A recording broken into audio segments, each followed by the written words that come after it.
Hello, everyone, and welcome to... sorry, that was a really intense opener there.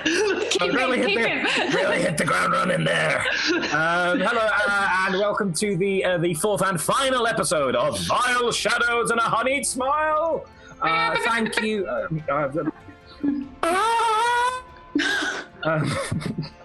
This is the content we're here for. Yes, thank you for joining us for an evening of Dungeons and Dragons. I am Justin, and I'm going to be dungeon mastering this eve. We're thrilled to be streaming at twitch.tv/DND and twitch.tv/RollTogetherRPG. For those of you who are new to Dungeons and Dragons or have forgotten, everyone here, myself sort of included, plays fantasy characters in a fantasy universe. This specific fantasy universe we're in is one called the Forgotten Realms in a land called Faerun. The 5 players. What was it called, Justin? Faerun. No, the what realms? The Forgotten Realms. Is that what? Are you doing a bit? Did I say it in a stupid way? I just couldn't remember what the realms were. Oh. Yeah. Thanks everyone. I should have seen that coming. For the love of Mask. Quite angry that I didn't. Stop derailing my intro. The 5 players all have their own unique characters, and they have these kind of sheets called a character sheet, very inventively named, that tell them who they are, what they can do, their deepest secrets, and what dice to roll, because the game is mediated by dice rolls. They mostly roll 20-sided dice, like one of these, referred to as a D20 for reasons which I hope are obvious. And they roll these to see whether they succeed in what they're trying to do. They go, hey, Justin, I want to do this thing. And then they roll one of these, add the thing that shows how good they are. And the higher the number, the better. A 20 on the face of the die is very, very good. That's an automatic success, called a critical success. And the 1 is hilariously bad. It's a critical failure. And dependent on my whims, other things may happen if somebody rolls a 1. Now, whilst they play their characters, everything else in the fantasy universe is played by me. That includes other characters, the bad guys, the monsters, the other good guys, the weather, the plants, the laws of gravity, everything. So I basically run the world. If they are the players, I am the computer. I am the Matrix, basically. And I'll suck the life of them. Why not? Between me describing the world and story, the players describing what they want to do, and some dice rolls to keep things unpredictable for all of us, we tell our story. Now, just to reintroduce what's been going on, they have been sent by a dodgy gnome by the name of Master Taman Brittlegren Halvaril to kill a very young, very easy to kill black dragon. Turns out that this black dragon was not, in fact, young and easy to kill, but was an ancient black dragon called Ulthraximandis. Ulthraximandis took great exception to this and revealed that Ulthraximandis had in fact given Master Taman Brittlegren Halvaril some helpful pointers in exchange for promised assistance, which never materialized, and these helpful pointers have resulted in Master Brittlegren getting hold of something called a rune stone, which allows him to project incredibly powerful illusions. And the original owner of this rune stone, a strange ghostly being called the Lady in Chains, is wanting it back. Now, the party, in order to stop themselves getting melted by angry ancient black dragon breath, they, to Ulthraximandis' face, agreed to kill Master Brittlegren, return the runestone, which the ancient black dragon will then nominally return to its original place of rest, because ultimately just wants to be left alone. They're very old and very tired, and they've got a slightly crap pile of treasure. On the way back, we had some lovely roleplay events, which will become apparent, or you can rewatch the stream on YouTube. And in the meantime, so at the end of last session, they heard the sound of alarm bells ringing out from the town just as they were returning to it, the town of Drumbar. But before that, we're going to have a little bit of a flashback and see what they decide to do. So before we kick off, just to give people a heads up, the stream is going to run for 3 hours. We are going to have a roughly 5 to 10 minute break somewhere near the middle. We are delighted to be sponsored by Hero Forge. They offer customizable tabletop miniatures. You've got dozens of fantasy races and some sci-fi races in there as well.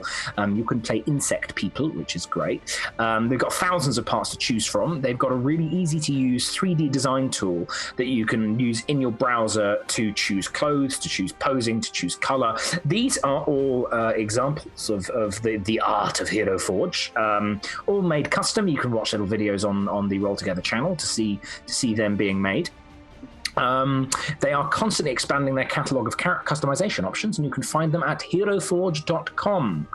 We're also delighted to be sponsored by Ultra Pro, which help you, their sort of tabletop organizer stuffs.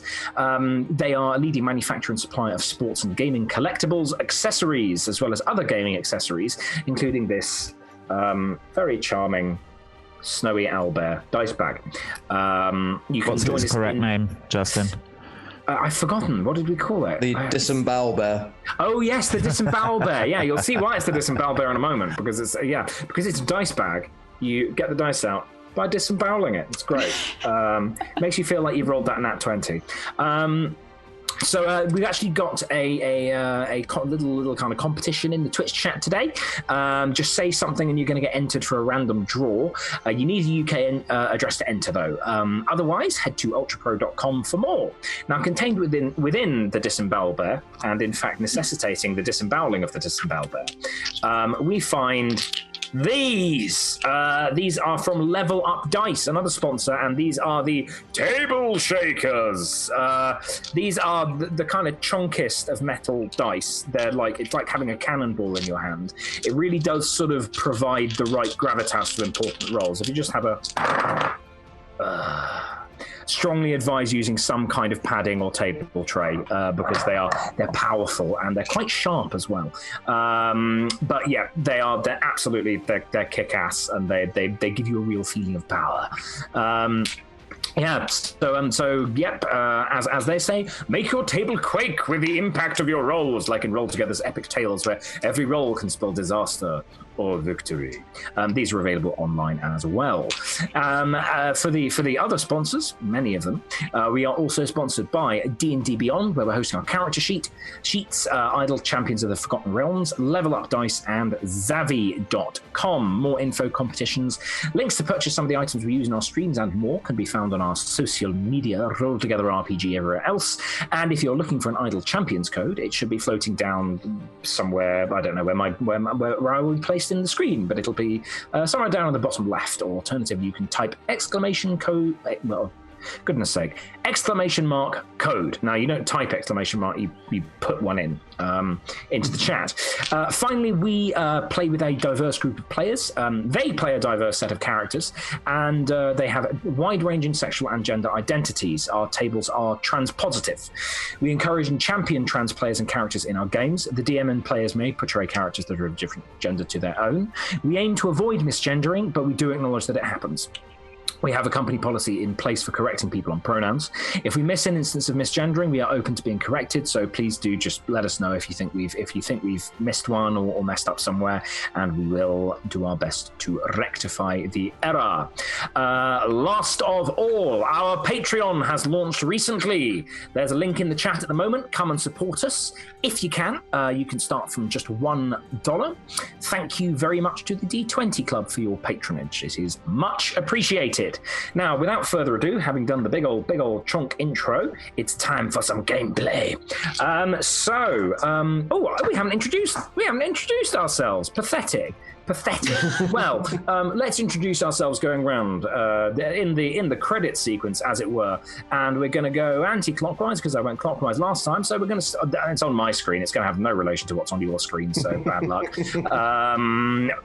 Please, Rebecca, please introduce yourself, your characters, and their respective pronouns, and what your character is. Hi, I'm Rebecca. I use she, her pronouns. I am playing Viscount Cecil Horatio de Quincy, though he's relaxed a bit, so he's just going with Cecil at the moment. He is a high elf rogue assassin. He uses he, him pronouns. The poor love is very conflicted at the moment because on the one hand, he definitely joined a cult, but then on the other hand, the very charismatic, lovely Aldrin is being a bit creepy and a different person's being very nice to him. So he just wants to get through without dying and try to not completely screw up his life, afterlife, everything. It's going to be fine. Good luck. Evie. Hi, I am Evie. I use she, her pronouns, and I am playing as Trey, which is short for training dummy, who has they, them pronouns. They are a warforged shadow monk, and they absolutely love fragrance and smells and all things pungent. And at the moment, they are trying to hint to Cecil, you're in a cult. Get out of the cult. David. Hello. I mean, if you don't know us by now, where have you been? My name is... Well, we might have some late joiners, late adopters. Oh, of course, Justin. That's why I said it with an air of frivolous whimsy. More whimsy. Do more whimsy. Hello. Hi. I am David. Pronouns are he, him. I am playing Aldrin, a human variant cleric of Mask. Also goes by he, him. I'd just like to make the brief point that just because it's a cult doesn't mean it's a cult. Oh, God. You make me physically sick. Anna, please save us from this horror. My name is Anna, and my pronouns are she and her. I'm playing Tin, whose pronouns are also she and her, and she is a big, half-orc, barbarian fighter woman, who, frankly, has an intelligence score that is so low that it is proved difficult for Aldrin to adopt her into the cult. And also we discovered last session that she is teaching herself to read, but what she doesn't realize is the thing she's teaching herself to read is deep speech and not common as she believes. From indeed a sanity-blasting book full of things that man was not meant to know, such as the true name of an aboleth. Lovely little bit there. See, I don't know, that's a slight aside. With the way that you introduce your own personal pronouns, saying, hi, I'm Anna, and my pronouns are she and her, it sounded like you were introducing people.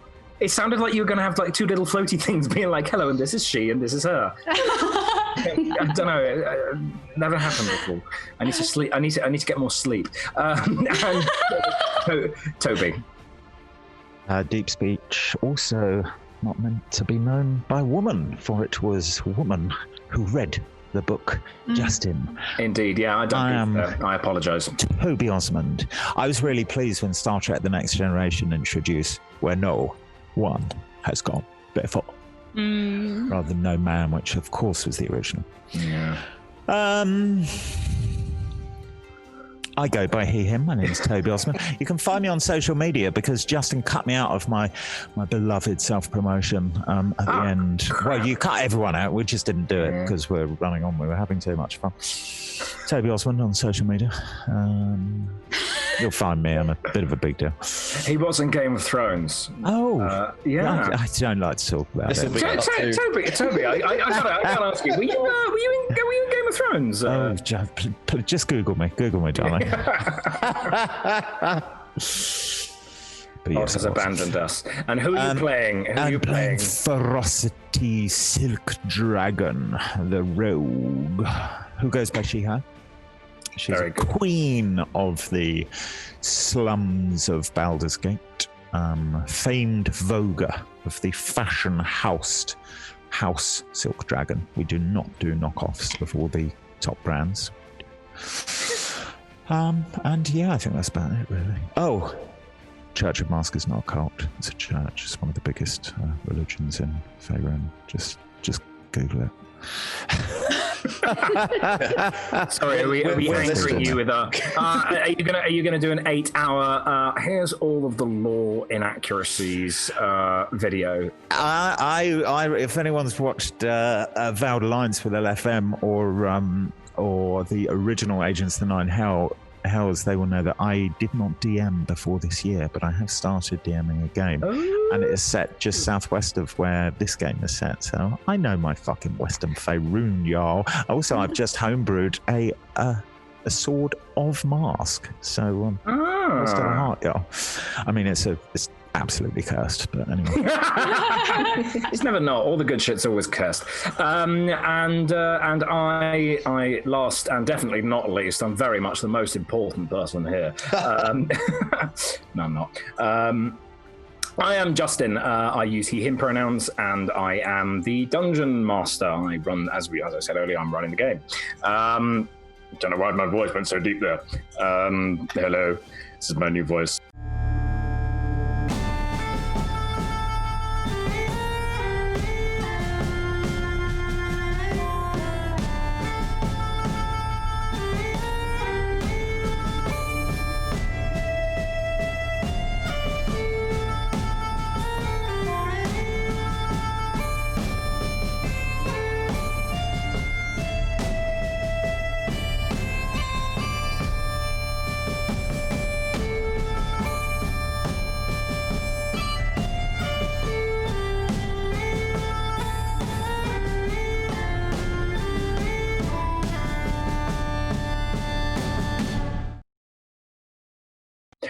Good. Okay, fantastic. So, as I said, we're picking up where we left off. As you sort of crest, well, there's not really any hills are in this area. It's actually very flat. But as you sort of come around a small hummock, and you hear the distant sound of alarm bells ringing in the village of Drumbar, and you can just about make out the faint glow of fire in the distance.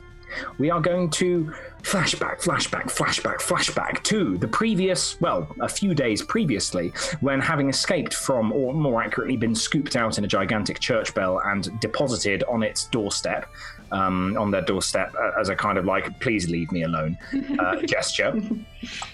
You were discussing what the plan was. We find you kind of trudging through the bitterly cold marshes. I think you'd probably do it after you got out the thick, nasty bit. So you're trudging through these kind of thick, dense, awful trees, and you finally kind of got to the other end. You finally got to the campsite you were at the night before. You've had a night's sleep. It's the following day, and you're back to the wide open, windswept peat bog that constitutes much of this area of the High Moor, which and you know, you've got the occasional ruin here and there dotting the area, and a couple of sad, what look like they once were villages that are sort of slowly sinking into the swamp like a flan that's been taken out the oven too soon. So it is. It's actually like a little bit warmer than it has been over the previous days, so it's no longer quite so bitterly cold, but unfortunately all of that positiveness is completely destroyed by the fact that it is pissing it down with rain. As I said, I've actually got a little chart to determine weather, which I really enjoy. I like weather in games, as some of you might be able to tell. I don't know whether that's been apparent. To the grief apparently of Toby, just sitting there weeping. Please let me do something. And we find ourselves, so we're back into the relentless sort of flat peat bog with the little kind of sedgy plants with, you know, the like sort of I think it's sedge. It's the you know, the kind of like, they're like long, thin, very, very pointy, like green stems with little fuzzy bits at the top, and they stab into your legs. Grass. Sorry, what? Grass. Justin, isn't that just grass? No, these are like waxy ones. They come in clumps. But yeah, I mean, also it's a peat bog in winter. It's just very brown. Everything's brown or like slightly purpley, and it's just a bit grim. The sky lowers overhead. You can see fuck all into the distance because it's just stair rods of rain. It's just a sheet curtain of it. So you're all wet and miserable, unless being wet and miserable is your thing. Maybe you're wet and happy. Who knows? I like the idea that maybe Tin smells like a wet dog, and that makes Trey happy. Yes. Definitely. Or does Tin wear a lot of furs? Oh, sorry, I spoke over you there, Trey. Oh no, I just said yes. I will edge a little bit closer towards Tin. Yes, Tin has fur boots and a lot of linens, I think. On Right. So yeah, all those are giving off some pungent smells, I think, as well. Like if the linen may once have been bleached, so it would smell a bit like piss as well. And so Trey is just like, oh, get you. You can also enjoy the undead reek of my zombie. Oh, yes. Oh God, I forgot about what's his name? What's Hoskins. Hoskins is holding a blanket above me like an umbrella. Very good. Which means that actually your travel speed is going to be slower because zombies have a 20-foot movement. Can I get in on that umbrella blanket action? Aldrin, would you allow Ferocity to get in on that action? If Ferocity asked. Oh, yeah. Darling, I'm sure there's room under there for a queen, isn't there? I'm sure I can find some suitable accommodation for you. She's already sort of in there. That was like the for you. Oh, you're here. Hoskins turns to look at you. Yes, carry on, Hoskins.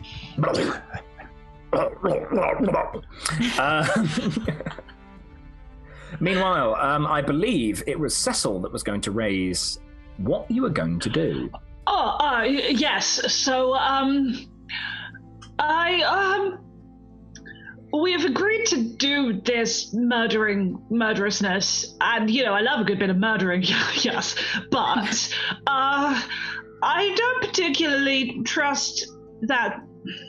Firstly, the gnome might not actually be just a gnome, given that the baby dragon was not a baby dragon.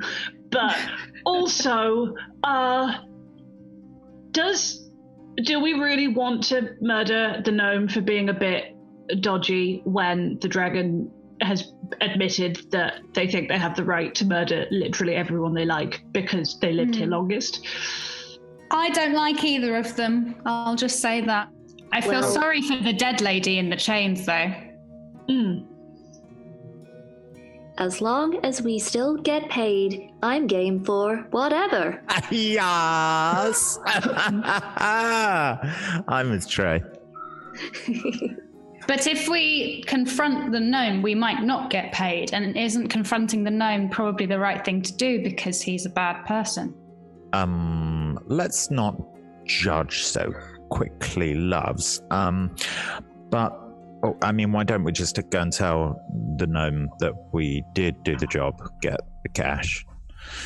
But we didn't bring anything back. We have no proof. Are we supposed to bring, the head or something? Well, treasure, right? Yes. Which means yes, treasure. Of course. All I know is that I am not going to go against an old, fierce dragon because it's much bigger than me. This gnome lied to us. This gnome sent us into potentially certain death. 2 hour deaths, yeah. Yes. But they aren't exactly... if I remember from my ethics lessons, morally equivalent. A little bit of lying and trickery is very different from a very ancient, self-admittedly evil creature who has murdered a lot of people and thinks they have the right to carry on murdering lots of people because they're just better than everyone else. But they don't seem morally equivalent. I'm a queen in the copper coronet. Okay, but I'm an actual Viscount. Well, my point was going to be, but isn't that how the monarchy works? They think they're better than the rest of us, and it gives them the right to murder the rest of us. I want to shank this motherfucker. I have a potential compromise to hypothesize to the group. I have in my array of knowledge a spell that will detect if this here gnome is lying to us in any way, shape, or form. Now, I propose that we ask the questions that we have, and if we are not satisfied with the results, that we then get to the murdering, because I have absolutely no qualms about delivering justice or delivering mayhem. and when both collide, that is a good situation for me. Sounds like a plan. What about the old black dragon? Well, seeing as the bit we can agree on is that we must confront the gnome, maybe we should do that first and come to the black dragon when we get to it. On that point, just as food for thought, the vast, ancient, and terrible black dragon that could eviscerate all of us with barely a lift of their fingers, or talons if you prefer. They did say that they were going to return the stone to the lady, and I noticed that some of y'all with more sentimental sensibilities were keen on that being a thing that happened. So perhaps we can consider that. But we could do that ourselves and cut out the middle dragon. We could deal with Master Taman in our own way, return the runestone to its rightful owner, go our separate ways and shake the dust off our boots. Absolutely, Cecil, that is an option that does exist to us. I would suggest that one of the group would go to the Black Dragon and explain the situation. Perhaps you would volunteer? Me? I have just made it incredibly clear I have no interest in going back to the Black Dragon. Well, all right then. The dragon seemed to like tin a lot. That is a very good point, Trey. I feel that sending one person, that should be a decision that person volunteers for. Conscripting one person to go alone to tell a very ancient, arrogant dragon that we haven't done what they wanted seems unfair. I must say, Cecil, I am impressed that you have such a strong moral compass for someone who willfully admits to murdering. But I respect your code, and I would not do anything to speak against it. So we're agreed we can question the gnome. That is the first option, and then everything after that we leave as up for discussion. Let's play it by ear. Let's deal with the gnome first, but if I must go and speak to the dragon, I will go and speak to the dragon.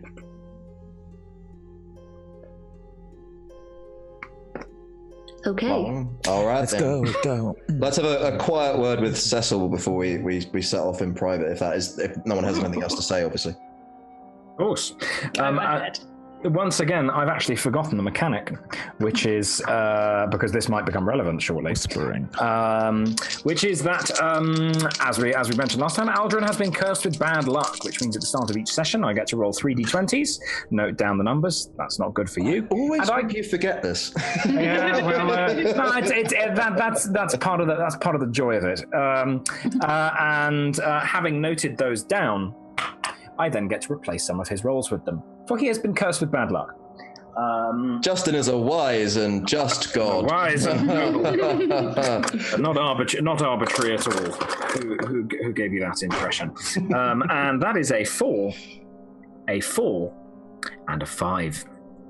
Well, they're good rolls. Yeah, good rolls. Well, it depends for what. Okay then. So, Cecil, would you be willing to have a chat with Aldrin?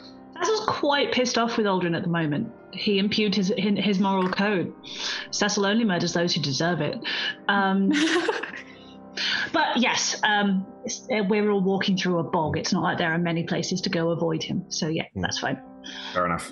Cecil, I would just like to say to you, to reiterate, I do respect your moral code, but I understand that it may not quite be in alignment with the ideals of my organization, my church, and we do want people to be fully committed. So if you have some thinking to do, that is entirely understandable. I would like you to take this, and I present a little pin, which is a circle with a grey ribbon, which is kind of onyx or ebony or something of that nature. And when you are sure you are committed to our cause, present yourself at the Copper Coronet in Baldur's Gate and ask for May in the darkest room, and you will be given further instruction. But upon that, it is down to your own thinking. You say that my moral code doesn't apply to the Church of Mask. Are you saying that you encourage to kill people who don't deserve it? You misinterpret my meaning. What I mean to say is that the people whom the Church of Mask think deserve certain terminal retribution, to be inhumed, as you will, are not necessarily the same people that you would agree deserve this treatment. And I just want to make sure that if you are committing to a cause, that you absolutely understand the things that may be asked of you. So as I say, you can ask for further instruction, and at that point you can decide whether or not this is a route you want to take. Well, I must say from appearances I had vastly the better education, so I'm going to stick to my own understanding of ethics. But thank you for the pin and the passcode. I will pass that on to my contacts. I'm sure they'll find it very helpful. It's like you think that can't be changed at a moment's notice. Thank you for this conversation, Cecil. This has been most illuminating, indeed. And of course, we know that light casts shadows. You take care of yourself now. Better luck with the next person you underestimate.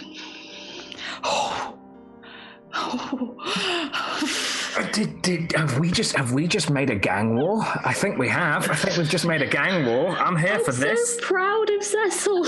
It wouldn't have been possible without Trey. I'm weirdly proud of Aldrin for just being like, I'm just going to let it go. Yeah, Aldrin's going to let it go.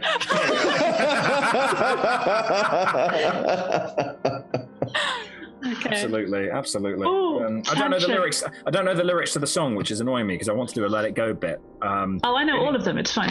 The only thing that came to mind is the fact that I keep on referring to ferocity as frosty, and that somehow has some kind of link to snow. But before we move on, can I just check in, David? I know our characters just had a. You're fine. I'm fine. Oh yeah. Great. Just checking. Checking conflict was just characters and not us. Oh yeah. My character's feelings are very much discreet from my own, so no problem at all. Just checking in. I thought it was a lovely bit of roleplay, to be honest. Cool. So, having had this conversation and generally decided to deal with the gnome and then work it out later, as Trey more memorably put it, was to how did they put it? How did they put the plan? Was it to do it as we go along, or to play it by ear? To play it by ear, which I think is an excellent decision. We're all playing by the seat of our pants. Well, we find ourselves on the journey back, and we find ourselves at long last as the flashback slowly dissipates into memory, and everybody's sort of gritting and girding themselves for the confrontation with the gnome. You distantly hear the sound of alarm bells on the horizon. Now it's probably sort of, so it's about a half-day travel remaining to the village from the morning, so it's probably late morning. As is, I'm going to do my Justin Wells trademark weather rolls. It is an average weather for the time of year. It is still pissing it down. Of course it is. And there is an incredibly high wind. This is possibly the worst weather that you have been in so far. But average. But average temperature. Average temperature. There is an extremely high wind and there is extremely high rain, which means that visibility is low and ranged attacks are fucked. Did you say that the village was on fire? You did distantly see what looked like it may have been the glint of flames. But then it started raining. Yes, but then it started raining. Or maybe it didn't. Some magical flames can be maintained through rain. Illusory ones certainly can. Sorry? Illusory ones can, for sure. How far are we away? You are, so sort of, because it's quite flat, you can see this village a fair way away. You're probably like 2 or 3 miles away. It's like you're a step. But because it's, well, maybe you'd have to be closer to, you know what, that would be in good weather to hear it. I think by now you're probably only maybe half a mile away. Okay. It's not a particularly big village. The rain is very thick and the wind is very high, so it's only just distantly coming over the wind and sort of blurring in the village that you can actually sort of vaguely make out something going on. Okay. Red dragons breathe fire. They're super fierce. Candles also. So what Tin would do if she were by herself, and it's up to the party to tell me whether this is either inappropriate or they want to try and stop her, is she would probably just run straight towards it and try and rescue people out of the fire. But this is a group game, and I do not want to do that. Play your character, Anna. Like, do what you do. That's totally fine. Okay, Tin just starts running. Right. Tin just starts running towards the fire. Trey, if you're going to do that, can I get on your back again, please? Yeah, of course you can. Hop on, pal. Not a Trey. runner. Thank you. Did I say Trey? I thought you were talking to me, but it makes more sense for you to talk to Trey. Trey, can you please make a strength athletics check? Sure. Natural 1. Ooh, nice. Okay, so that's 24. Spicy boy. Yeah, so once again, like it's like Ferocity isn't even there. I imagine Ferocity is pretty light. I'm a dancer, darling. Dancer, darling. And well, in which case, light and also able to like sort of do that kind of thing where like she's carrying her own weight, sort of like it's like a ballet dancer doing that thing where they can sort of carry some of their own weight when you're carrying them, kind of thing. Like distributing it. I think most of Ferocity's weight comes from her voluminous clothes that are now sodden and so very heavy. Most of them are in the bag of holding. Oh, most of them are well, the ones you're currently wearing. What is she currently wearing, incidentally? I'm curious. Well, if it's cold, she'll be regularly getting changed. Yeah, and a lot of the clothes are reversible. But she won't wear the same thing 2 days in a row, let alone a morning and then an evening. I mean, there'll be a changing every break time, essentially. So I think coming back to the village, it will be hero garb probably. So I think actually the orange, the bright orange and purple, which is on the miniature. Indeed. I don't know whether you can see this, but we have a bright orange and purple jacket, which is very beautiful. Yes. Fierce. But with a bit of extra like fur mantle for warmth. Excellent. And keeping the rain off. And as she's riding Trey towards the village, she'll actually take out her hand drum and start playing a rousing war beat. Phenomenal. To add to the drama. Is this how you're communicating that she's going to multi-class into Bard? Please make a performance check to see whether your rousing war beat is a rousing war beat or whether it's like tambourine in a Fleetwood Mac song. I was so close to a natural 1, but I got 24. 24. It is. I think it's quite light, but I think what you do is you play it so quickly that it's like it sounds like a sort of double kick drum kind of thing. So it's quite high pitched, but it's a real it's a piercing rage. You'll have an epic drum beat to kind of keep your company on your epic charge to the village. As you're still half a mile away, so it's going to be a little bit like that bit in Monty Python and the Holy Grail where Lancelot is running up to the castle. And in fact, with the drumming of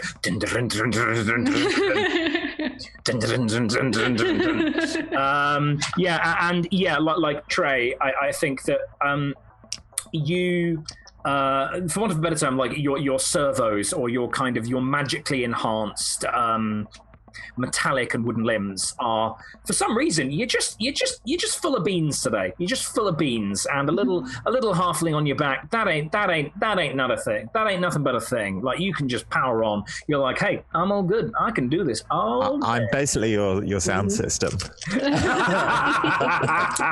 Yeah, I like that. You're an installed sound system. Aldrin and Cecil, what would you be doing? Would you be charging ahead as well? Would you be doing something a bit more nefarious, or would you be dimension dooring again? Aldrin is not being paid to fight fires. Totally fair. I mean, it seems like Aldrin's not being paid.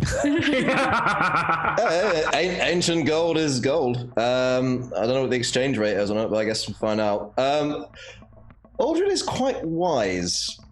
Charging towards what could quite easily be a diversion, a distraction, a trap, seems unwise. Can you dash in stealth, Justin? Not unless you're a rogue. I'm definitely not that. Or at least, actually, that's a point. I will check. Rules query. It's a move at half speed, but if you were just moving, I guess, and you were stealth. Yeah, in which case I think you might be. Yes. Indeed, you can. Yes, you can. Can you use dash and stealth to sneak 60? So you do have half. Is half movement still extant? I believe it must be. So presumably I would just move at my normal walking speed. I think so. You know what? Let's not hold the game up with the rules query. I am going to say that for the sake of argument, because of the heavy rain and the wind, you're going to be able to dash and move at your normal speed in stealth. And because you're in stealth and moving at half speed, I'm not going to include any tiredness mechanics because you're just sort of keeping low and kind of sort of jogging. Cool. So please make a stealth roll. That is a 27. Oof. It's a 19 on the dice. That is filthy. Sure. Yeah, that's some straight filth. And Cecil, what are you going to be doing? Cecil will have started to sort of halt and go, oh look, a fire, we're obviously going to wait until it's out, and then suddenly spot that everyone else is we're doing this, and kind of inspect his manicured hands and kind of put your gloves on.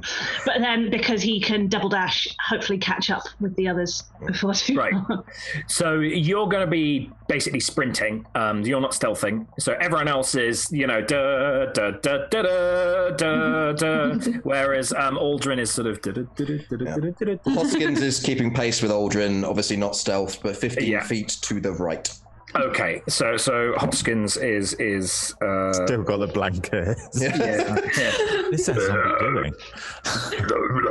It's just a sodden blanket now. It's just like. Hey, that might come in useful for putting out a fire. Actually, that's a good point. I presume if Hoskins is dashing, that they can keep pace with me whilst I'm stealth, because it's 20 feet. You said that. Yeah, zombie has a 20-foot movement, so I think it's sort of like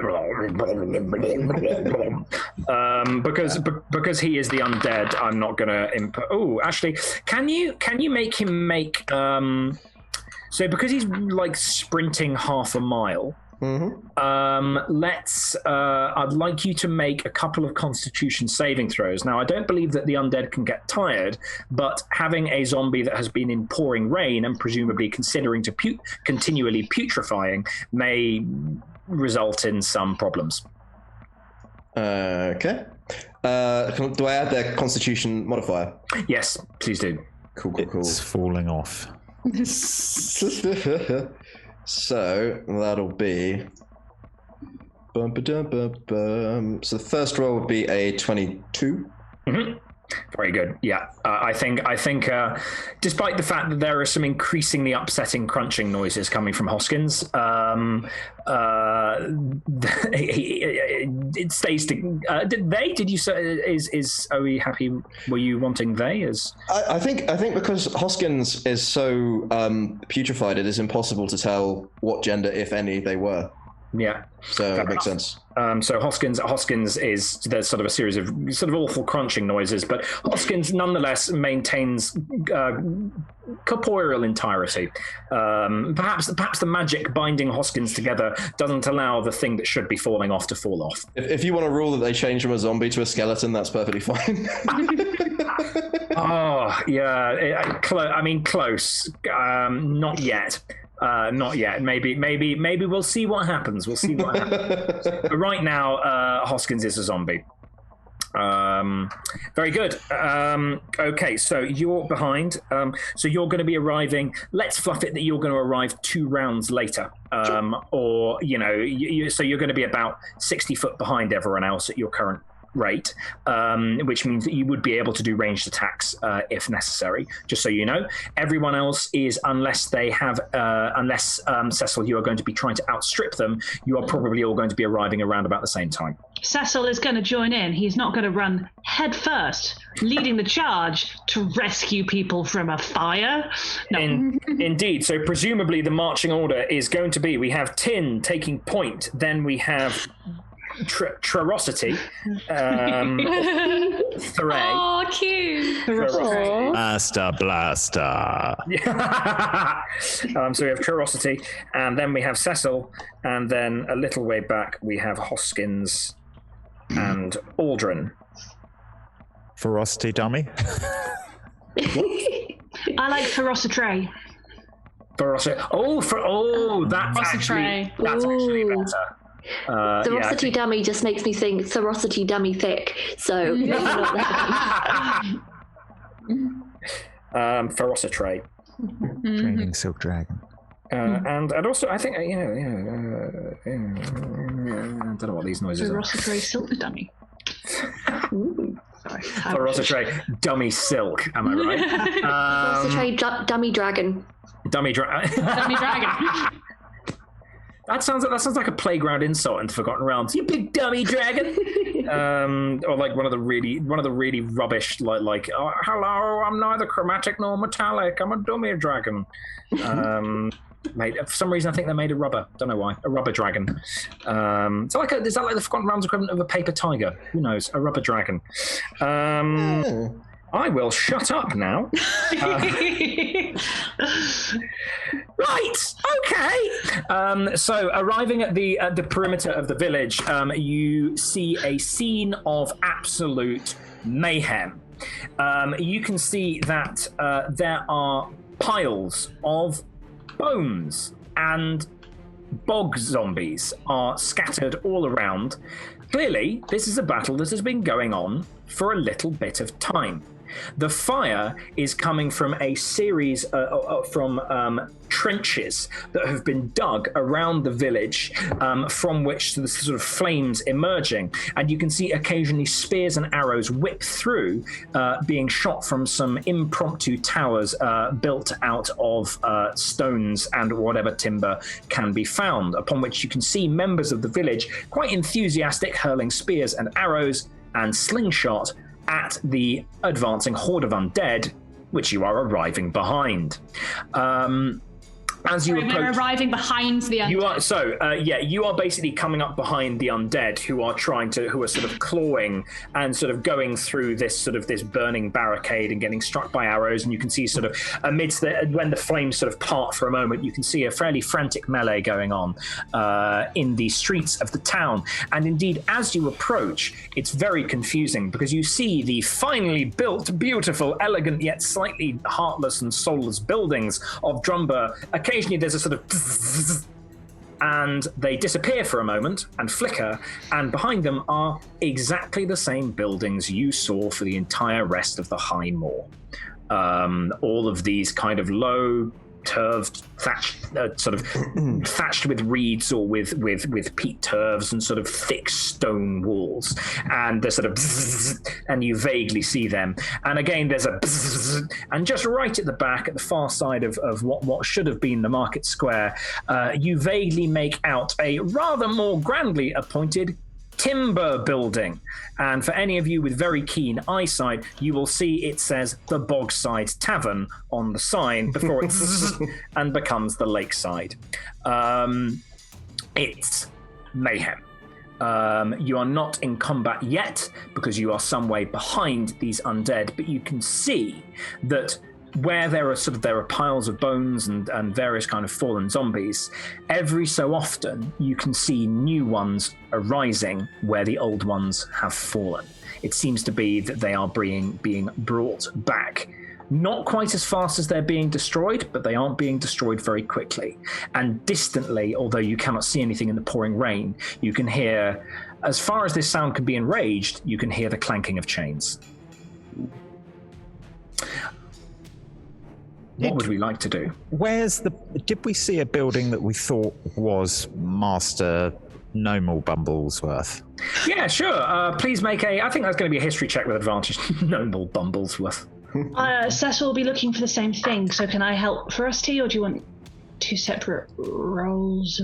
Would you be helping Ferocity, or would you be doing it independently? I guess it's up to you if you think if we've had time to go, we need to find Master Taman. or not? I think that's reasonable. You're not in combat yet. We're not gonna be sort of talking as a free action at the moment. Sort of go. Frosty would probably call out, "We need to find the tower" or something like that. Right. I got a 17. 17. Yeah, so what you can see is at the sort of far side of the village, and you remember seeing this when you came in, is a tower. Now, again, the flickering light and the sort of flickering of the illusion is confusing. But what it looks like is when the illusion is up, you can see a magnificent, beautifully appointed, very classic kind of tall, elegantly roofed, finely worked stone wizard's tower. But when the illusion stops, you see a crumbling, ancient tower that has been hastily and awkwardly patched up with a mixture of wood and stones and mud and just basically anything that can be used to prop up this mouldering, awkward tower. Darlings, that must be the wizard's tower. I suggest at least myself goes and finds the thing. Does anyone want to help the villagers fight off these? Before Tin agrees to help the villagers, can Tin tell, are the villagers what they seem? Or are they also kind of weird mirage-y things? Ooh, interesting. Please make an investigation check. I mean, I don't know why I, as a player, keep making her do these rolls that she's going to fail, but... Because you have good instincts as a player. Oh, I got a 16! Yay! I think you've been around a few old village battles, and you're very familiar with what it looks like to have a kind of quite enthusiastic militia. These are people who live in a hard place. Everybody's got hunting and fighting skills. These are real people, and in fact, this is from having a quick scan of them. This is about the most enthusiastic and sort of cheerful you've seen any of them. It's not that they're happy to be defending their village, but there's a certain release in being able to fight off a horde of undead instead of having to pretend like you are the members of a model town. They're sort of some fairly wild war whoops and sort of enthusiastic flailing of swords and axes and spears and things. They're not having a good time, but they're not having a terrible time. I think then, yes, I would like to go into battle, but with the aim of clearing Ferocity's path to the tower. Fantastic, delightful. Aww. And teamwork. Cool. And Aldrin, so the party will obviously have stopped to make this assessment. Would you have tried to catch up with them, or would you have hung back? So just exactly where am I in relation to everybody else? So as I said, you're about 60 to 90 feet behind them because you've been going a bit slower than them, and they've also been sort of standing about, kind of working out their plan as things stand. What are your actions going to be? Okay, so my action is going to be: is there a building I can take cover behind that isn't currently on fire? You are currently all a little way away from the village. Actually, no. Maybe roll perception. Okay.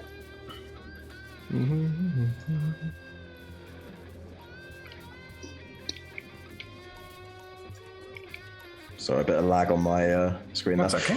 The perception is a 26. Right.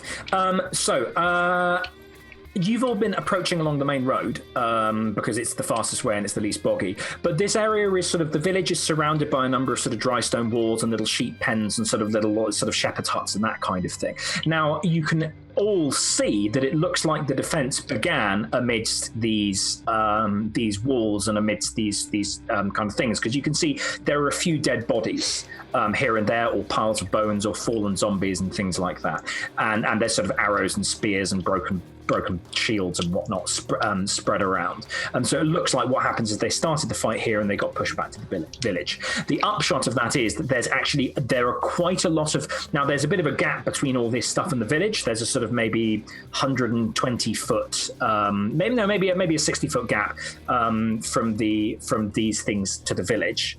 But you will be able to approach stealthily if you want by hiding behind all these many walls and huts and things. Cool. And I presume that if I gave instructions verbally to Hoskins, that's going to break stealth. Yes, because it is making noise. No worries. In which case, I will leave Hoskins to do as they wish, and I will continue to sort of shadow the party from the shadows. So get as close as I can whilst remaining hidden by, buildings and so on. That's my kind of plan going forward. Are you attempting to hide from the party? Not necessarily, but I don't quite know how the rules work on that. It was just with the way you put it. It made it sound like you were trying to hide from the party. If you're not, I'll just rule that they can see you. Sure. Basically, Aldrin would not want the party to draw attention to where he was, but is not actively trying to sort of shank them in the back or anything. I think it's reasonable that if somebody saw you, you'd just be like. Yeah. So please roll stealth. Now you're going to have an advantage because of the pouring rain and the wind. Yeah, the pouring rain.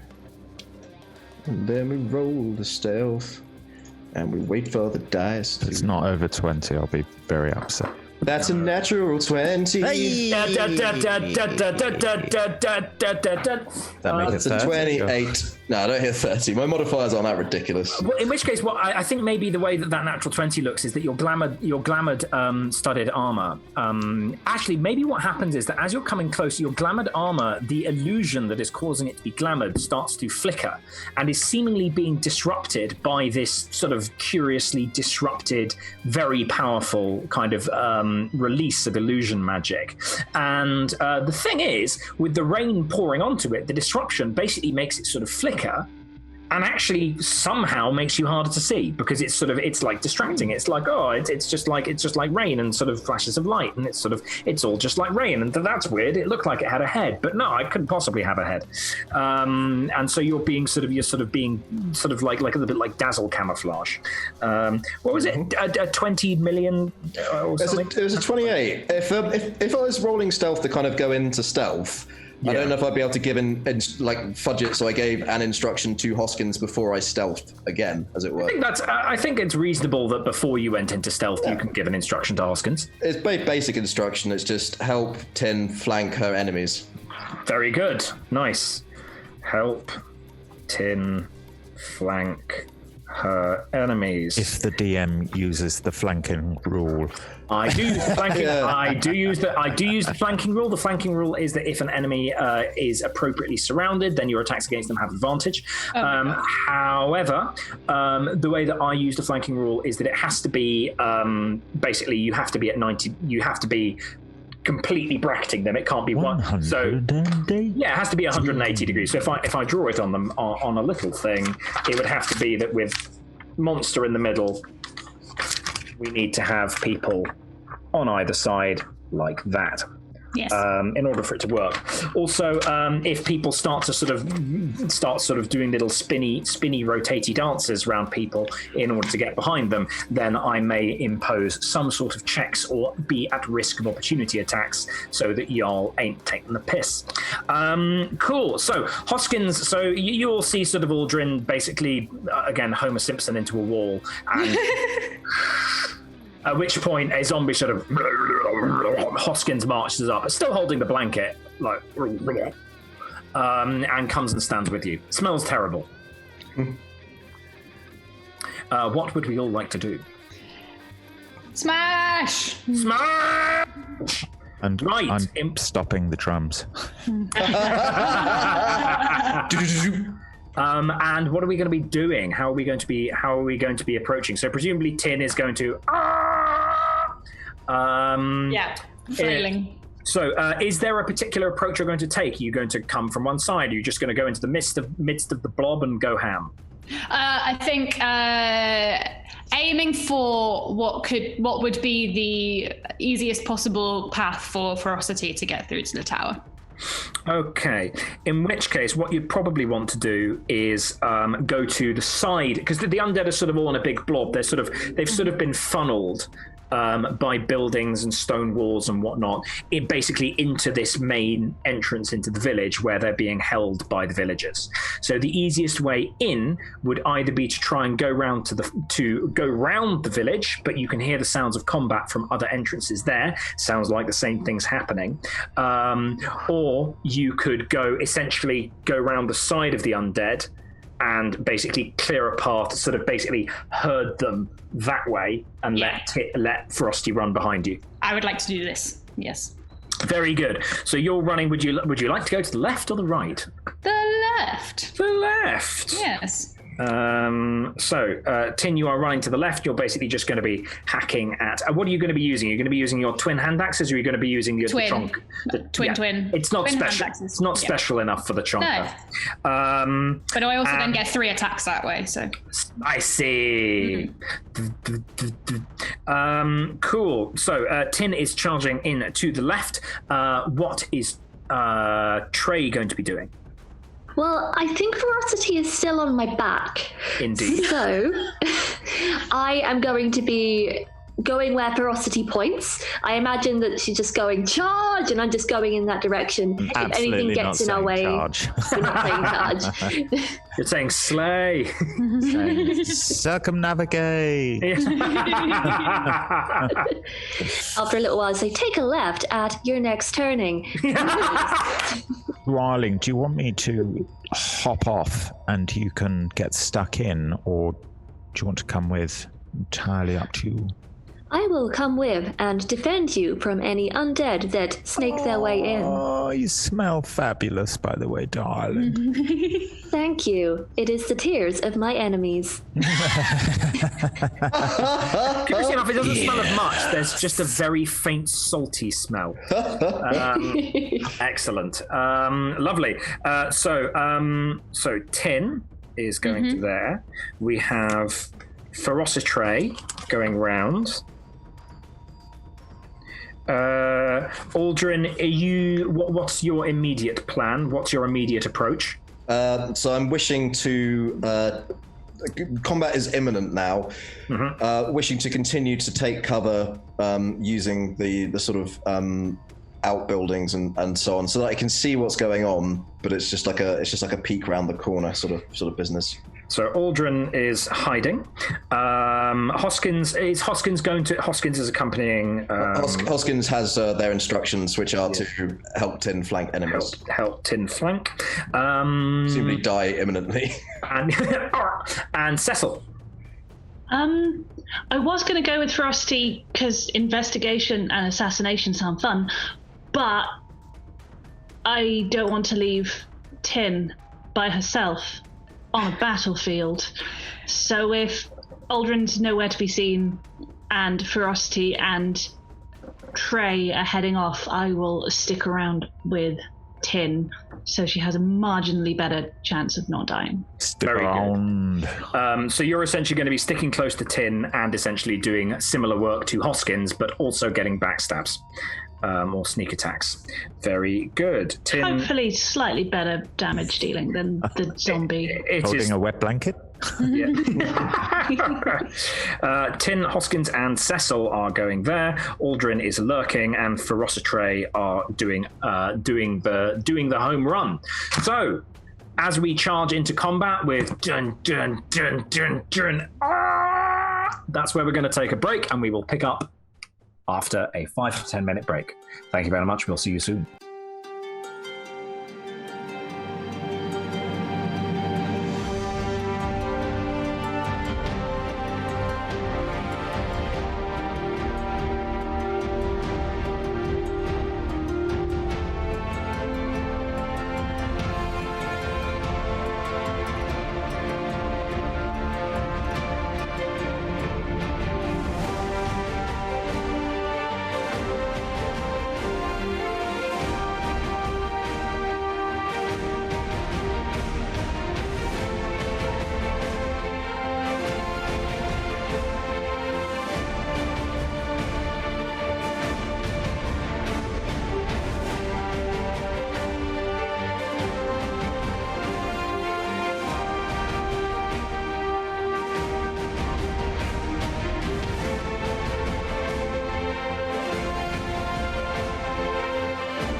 welcome back, everyone.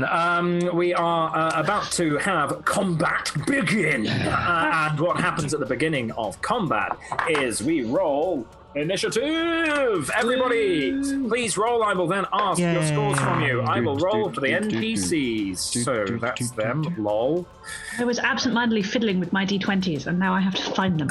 Oh, I know that feeling.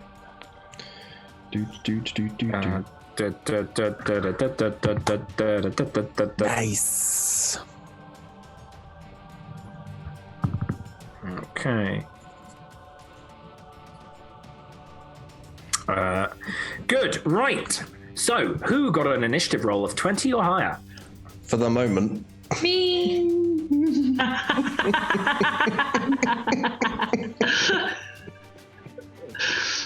I feel so inadequate. What the shit? Aww. Fucking hell. Trey. All right. 25 or higher? No. I got a 22. It's gosh dang. Right. So, Tin's on a 22. Anyone higher than a 22? 24. You sack of shit. Nat 19. Oh, You sack of grain. You sack of grain. We were discussing Toby's swan friends and how he fed them 12.5 kilograms of grain in 4 days. Yeah, to be fair, a lot of it floated to the bottom of the river. Some of it was growing on the edge of our boat after a while. Ooh, you should have harvested it. So then maybe I did. So then we have Tin. 21. 10 out of 22, I think. Well, Tin had a 22. Did you have 21? Yeah, I got a 21. I just want to say Sentinel Shield is one of the greatest items in the entire game. It's amazing. It's a spicy Have thing. you used it? Why do you think you have bad luck, Mal? Why do you think you have bad luck? Well, I thought bad luck was because of the amulet. Oh yeah, well it was also just for the sheer number. It's also just for just genuinely being dirty. Also just for Aldrin. Aldrin? I'm very Aldrin. I'm very inconsistent in my pronunciation. So like Buzz. Buzz. Aldrin to the rescue. I also got, I believe, David and my own age in initiative. 21. 21. Oh yeah, definitely. Which of you has the higher dex modifier? What do you have? Ferocity. +5. +5. Aldrin. +5. Okay, let's have a roll off. I want to play. I'm playing your character as my next character. Then You're welcome to. At high school, I was voted best. Strength is very much my dump stat. what are we rolling? A D10? Yeah, just roll a d20 and see who gets higher. 20. After you. You're not going to believe it. I got a natural 20. You're really not going to believe this. I also genuinely got a natural 20. I think we should get like an extra turn each or something. Who wants to go first? I almost passed out. I'm not even. Please. No, please, Ferocity. What a waste of 2 nat 20s. Yeah, I'm disgusted at myself. Justin, do you want to invoke one of those bad luck die? Okay, I'm going to roll a d6. 1 to 3, Aldrin goes first. 4 to 6, Ferocity goes first. It's a 6. Fucking hell. Stop rolling for shit, because it's great rolls I'm wasting. Yeah. I shall go before. Save it for later. So Frosty goes first. Was that the ruling? And then Aldrin. And then last of all with a 13. 13. Lucky for some. That's a respectable roll. What's hilarious is in one of my other parties, like most of the time, they're not even not very dexy. They're moderately dexy, but they regularly fail to break a 15 on initiative rolls. They just make dog shit initiative rolls. So that's actually kind of average for them. It's but in this party of monsters, unfortunately it's at the bottom. You're still faster than most of the undead. Sorry, my phone is buzzing. I can ignore. I almost had a coffee disaster then. I knocked my coffee over with my mic, but it didn't go all over it. It's a nat 1. That's some powerful I am a streamer energy. Do I need to roll initiative for Hoskins, Justin, or do you do it? Please roll initiative for Hoskins. Oh, good lord. Should share your initiative, right? I presume it's a flat roll. Or is it affected by dex modifier? It's going to be a dex modifier, and That's zombies fine. have, I think, minus a lot dex. It's definitely a -2. Blub blub blub blub blub blub blub. I am very slow, and that's a 7. Okay. He's going faster than a zombie. Yeah, at least you're faster than a zombie. They're not even... but it's not that much, because they're not a George A. Romero zombie. Is it? No, it's not Romero zombie. Romero zombies are the slow ones. Who are the fast ones? They're 28 days later, aren't they? They are pretty fast. Yeah, they're pretty fast. Pretty fast, bro. Good. So, Cecil, you're going first. That means I have to think of something. I don't have any spells. It's fine. So does my assassinate work because they've all been in combat already? So I'm going to rule that because they do not know that any of you even exist, they're going to be completely unprepared for an attack from behind. So I'm going to count it as them not having taken any actions. Oh my god. You're going to be able to assassinate. So I get sneak attack and a critical hit. Exactly. Now, amidst these, the sort of general mob of skeletons and zombies, once yes, again, I'm looking for this person, please. You do see a couple of what you now know are wights and mummies. Now, you remember that they have resistance to non-magical damage, so you would need to use your magical dagger to get them, although your rapier would be preferable for dealing with the zombies and skellies. Because I haven't said it, I'm totally fine if you want to say no. Because we've been charging towards undead that we fought like a day ago, can Cecil have put his magical dagger in his right hand? Dominant hand? Absolutely, by all means. This means I don't have to roll with offhand stuff. Yeah, exactly. The main point is that I don't think you can use, curiously enough, rapier and dagger together in two-weapon fighting. No, because a left-handed rapier would be very weird if your right hand is your dominant hand. It's also just in a very boring rules way. It's not a light weapon. So if you have a second dagger, you can. I do have a second dagger. Yeah, so you can have a second dagger, and if you don't mind using that instead of cunning action, then rock on. So 2 attacks, 1 with my magical dagger, 1 with my non-magical dagger. Yes, and if you make the second attack, then you will not be able to cunning action. Oh, that's fine. Yeah, that's fine. Right, so you see, so are you going to go for a mummy or are you going to go for a wight? I'll go for a wight because I know what the mummy did to Aldrin, and that was gross. Gross. So yes, you see one who's sort of raising its sword towards the village and sort of kind of vibe. That's an 18 on the dice, so a 26 to hit. Holy shit! Yeah, that's a that's a hit. And then because it's a critical hit, I double all the dice, right? Yes, you double everything you roll is double. So that's 2d4 and 8d6. Massive. Okay, so that's disgusting. Yeah. 5. So that's 10 flat damage, and then all the sneak attack. Sorry, there's going to be some maths. This is where D&D Beyond Dice Roller comes in. I like the clicky clack. Yeah. I'm a big fan of D&D Beyond Dice Roller. 18. It's one of the favourite things in my life. Curiously enough, especially considering that they are, in fact, one of the sponsors of the stream. Yeah, did you know? Didn't you know? 3. That would be 42 points of damage, please. Holy shit. With my first dagger. That's the answer to Whites, the universe, and everything. Yeah. Right, 42 points of damage. Rebecca, I'm so sorry. It's not quite dead yet. That's okay, because I have my offhand attack. Yeah, so basically, roll this, and then we'll see what happens. That's a natural 20. Oh! So that is... this. And then that is 7 plus 5, 12 points of damage. 12 points of damage. Yeah. I'm going to be back in 1 second because how is it 7 plus 5? Because it was a nat 20, so I can double my dice. I got 7 on the 2d4, and you have plus 5 5 dex. Yes. I'm a fuckwit. I thought you'd rolled. I thought you were doing. You'd done it. Sorry, ignore me. I'm being a prick. No, it's always good to check my maths. It's always good. Don't worry. 7 plus 5 is 12. 12 divided by 2 is 6, which is enough. Bother. Which is enough to kill it. How does Cecil delete the wight? Cecil has newfound confidence in standing up to the incredibly charismatic person, and by having a total stranger 3 days ago telling him that they believe in him. So Cecil, for once, is going to do some actual heroic charging with a very well-bred battle cry on his lips. It sounds something like, "Ah!"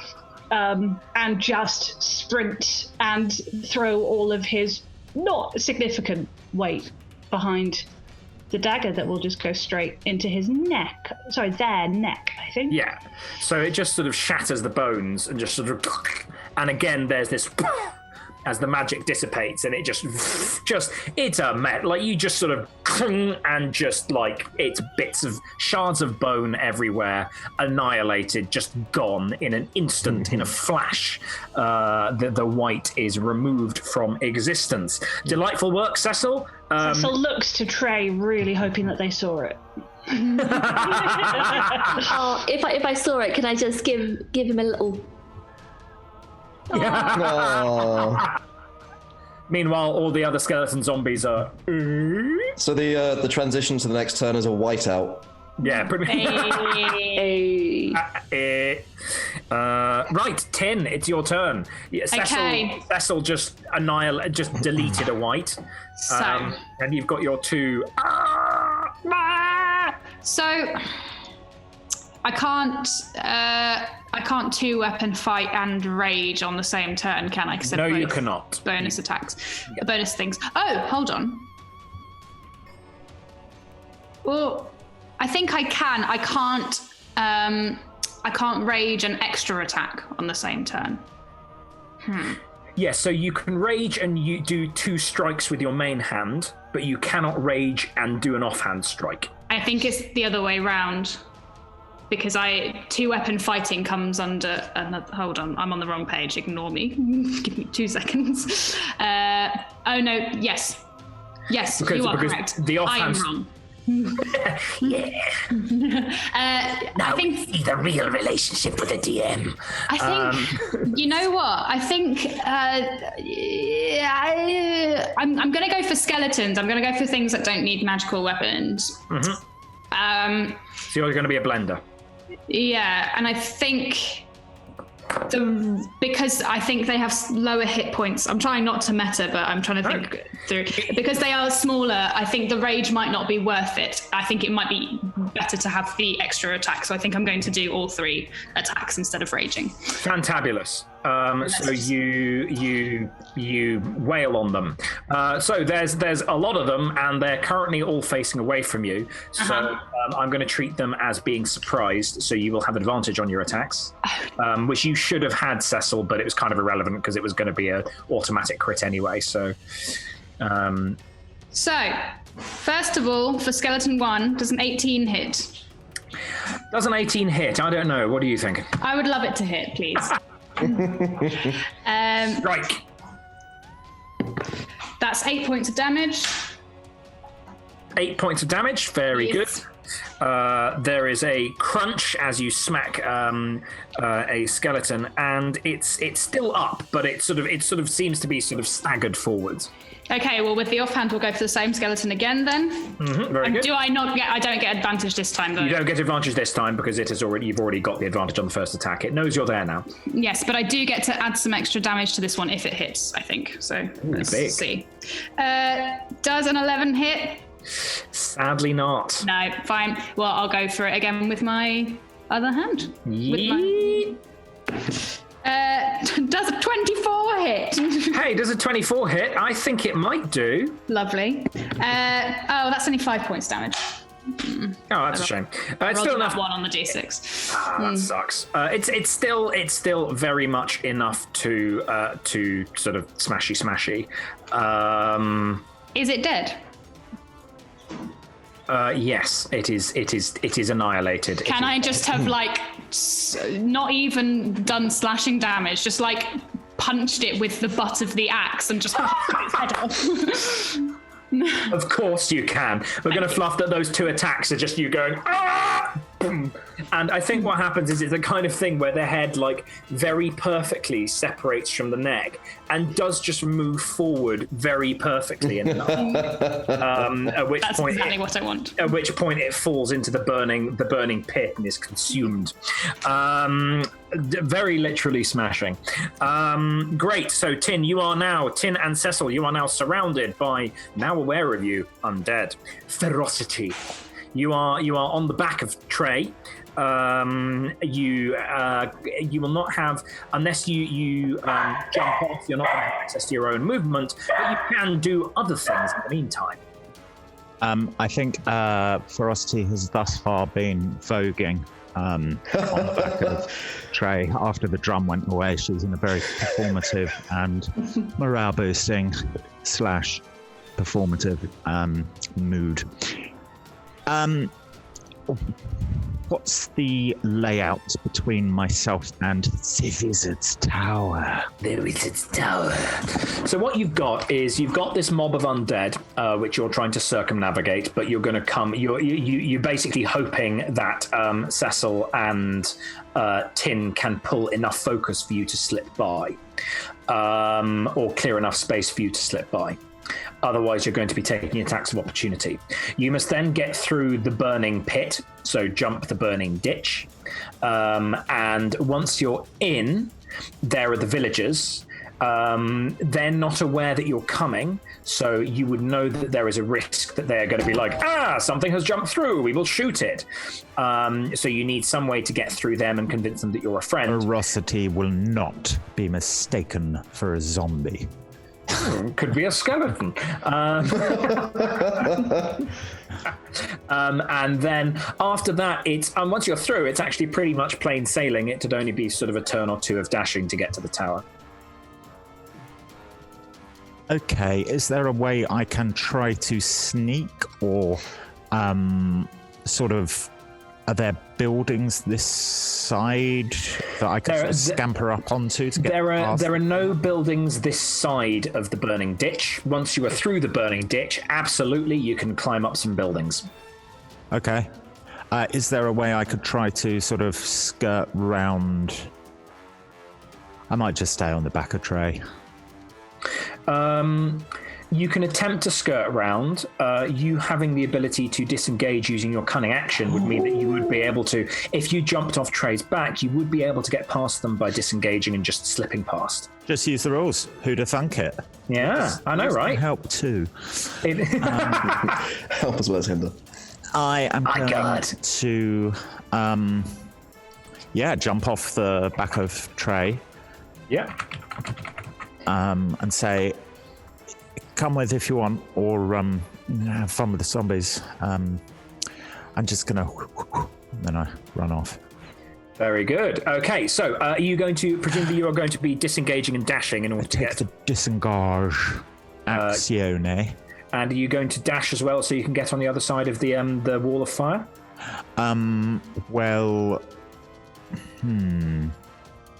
Is it? Can I get there? Is it close enough? I'm happy to fudge it slightly. Because I have an idea that while I'm running... Oh, go on. Lay it on me. I'm pulling out my telescopic 10-foot pole. Yes! And vaulting through the flames while shouting, I am not a zombie. There is no way I'm not going to allow that. Jesus Christ. That's absolutely legit. Please make a... Right, so first thing I'm going to need is a performance check. Performance? For the voguing, or?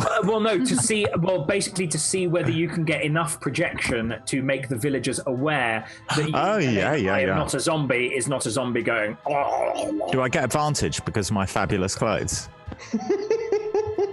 You know what? We'll see what happens to them jumping through the wall of fire. It's not a wall of fire. Sorry, that's just jumping over the fire. It's all pretty sodden, though. It's all well. That's the thing. You're going to have advantage. So you are at a straight sprint, and you're like pulling out this 10-foot pole as you go from the bag of hold it. And you're using your disengage action. So, I mean, what does that look like? You just kind of dodging? You just really quick? Like, what's going on? Well, being a excellent voguer, there is like limbo ducks under skeleton blades. There's hands up where it really has no practical benefit. It's just showing, oh, you'd have hit me if the sword was here. Just, oh, you want this? You can't get this. Exquisite. Fantastic. And you reach the pit, which is full of fire. From the smell, it sounds like it's pitch or some other equivalent sort of fairly fiercely burning substance. So you are going to need to please make a strength athletics check. The DC is going to be lower because you've got your pole. Oh, actually, with the pole, I think I'm going to allow that to be a dex acrobatics check. Yeah, I was going to say. Your very enthusiastic face is telling me. So it's going to be now because you've got a pole. You're the DC is going to be marginally lower than it was to jump over this ditch. Nonetheless, you will still need to make a dexterity saving throw with advantage because you are canonically sodden to see whether you take any fire damage. Sorry, did you say with disadvantage? Oh no, with advantage. Sorry. Oh, okay. I mean, from my perspective, it's disadvantage because it's doing less damage. But you know what I mean. That's a 28 on the acrobatics. Yes. Yes. So with glorious soaring magnificence, you're kind of doing I imagine like you're spinning around the pole. Doing like a flip, it's that kind of pole dancing where you're like, holy shit, the fucking core strength on her, kind of thing, launching yourself over in magnificence. Please make a dexterity saving throw with advantage. This is to see whether you get burned. Oh, dex. How to get burned? How to get burned? With advantage. Yeah. That is not good on the first one. That's a dirty 20 on the second one. On the second one, right. In which case, the damage you take from jumping through the fire will be halved, but I believe you have evasion.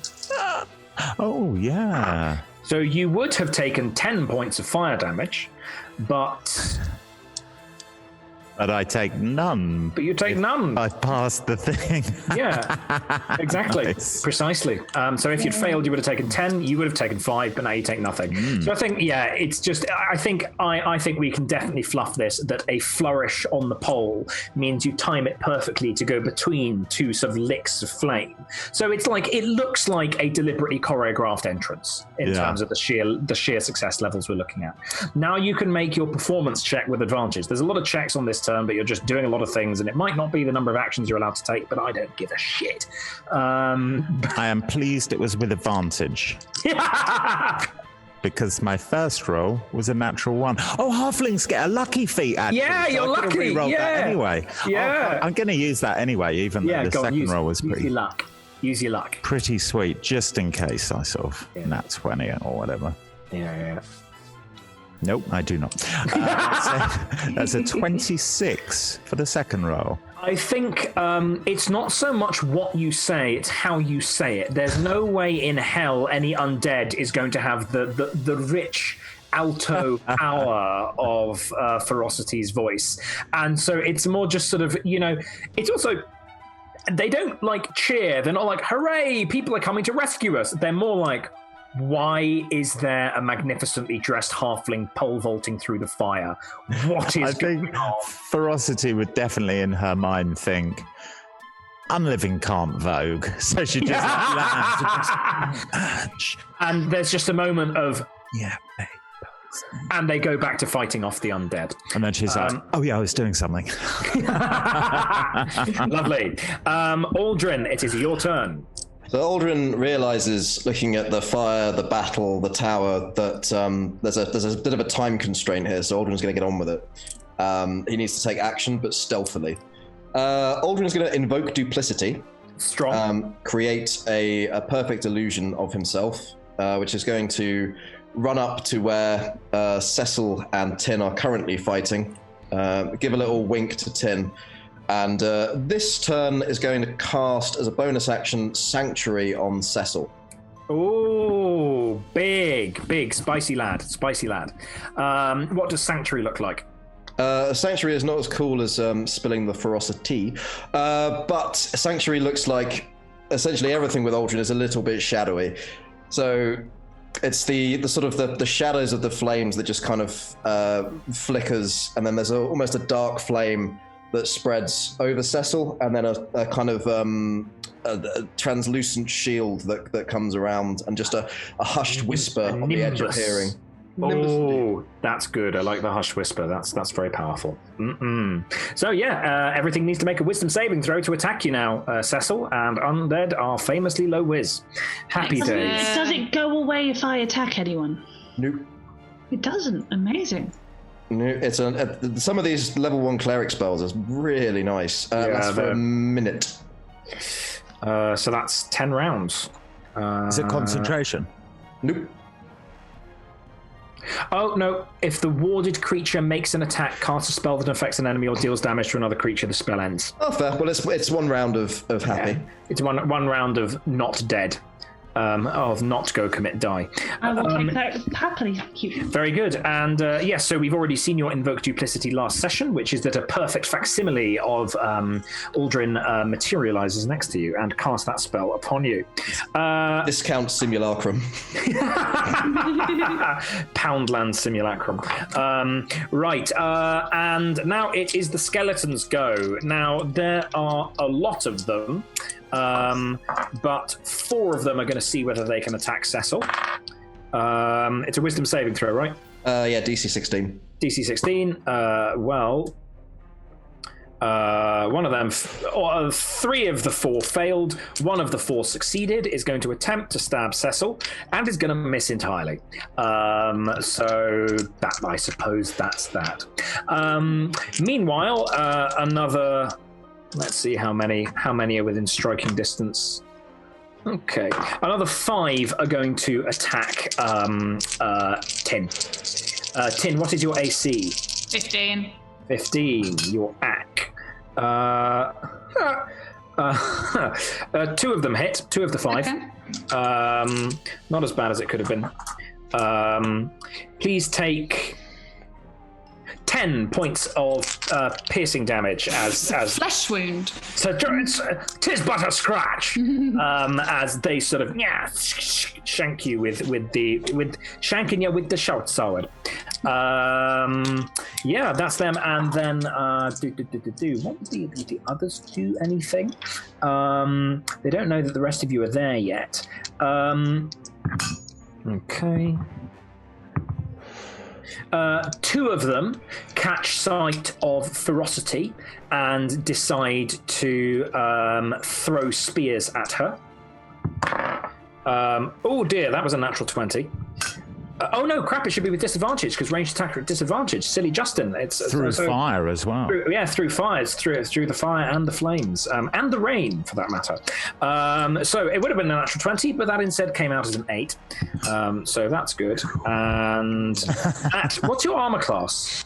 17. 17. Well, that was a 13, so that's a miss. Good thing they had disadvantage. So a couple of spears sort of sail over you and hammer into the walls and sort of clank off. That's when I stop voguing. Carry on. I'm like, oh yeah.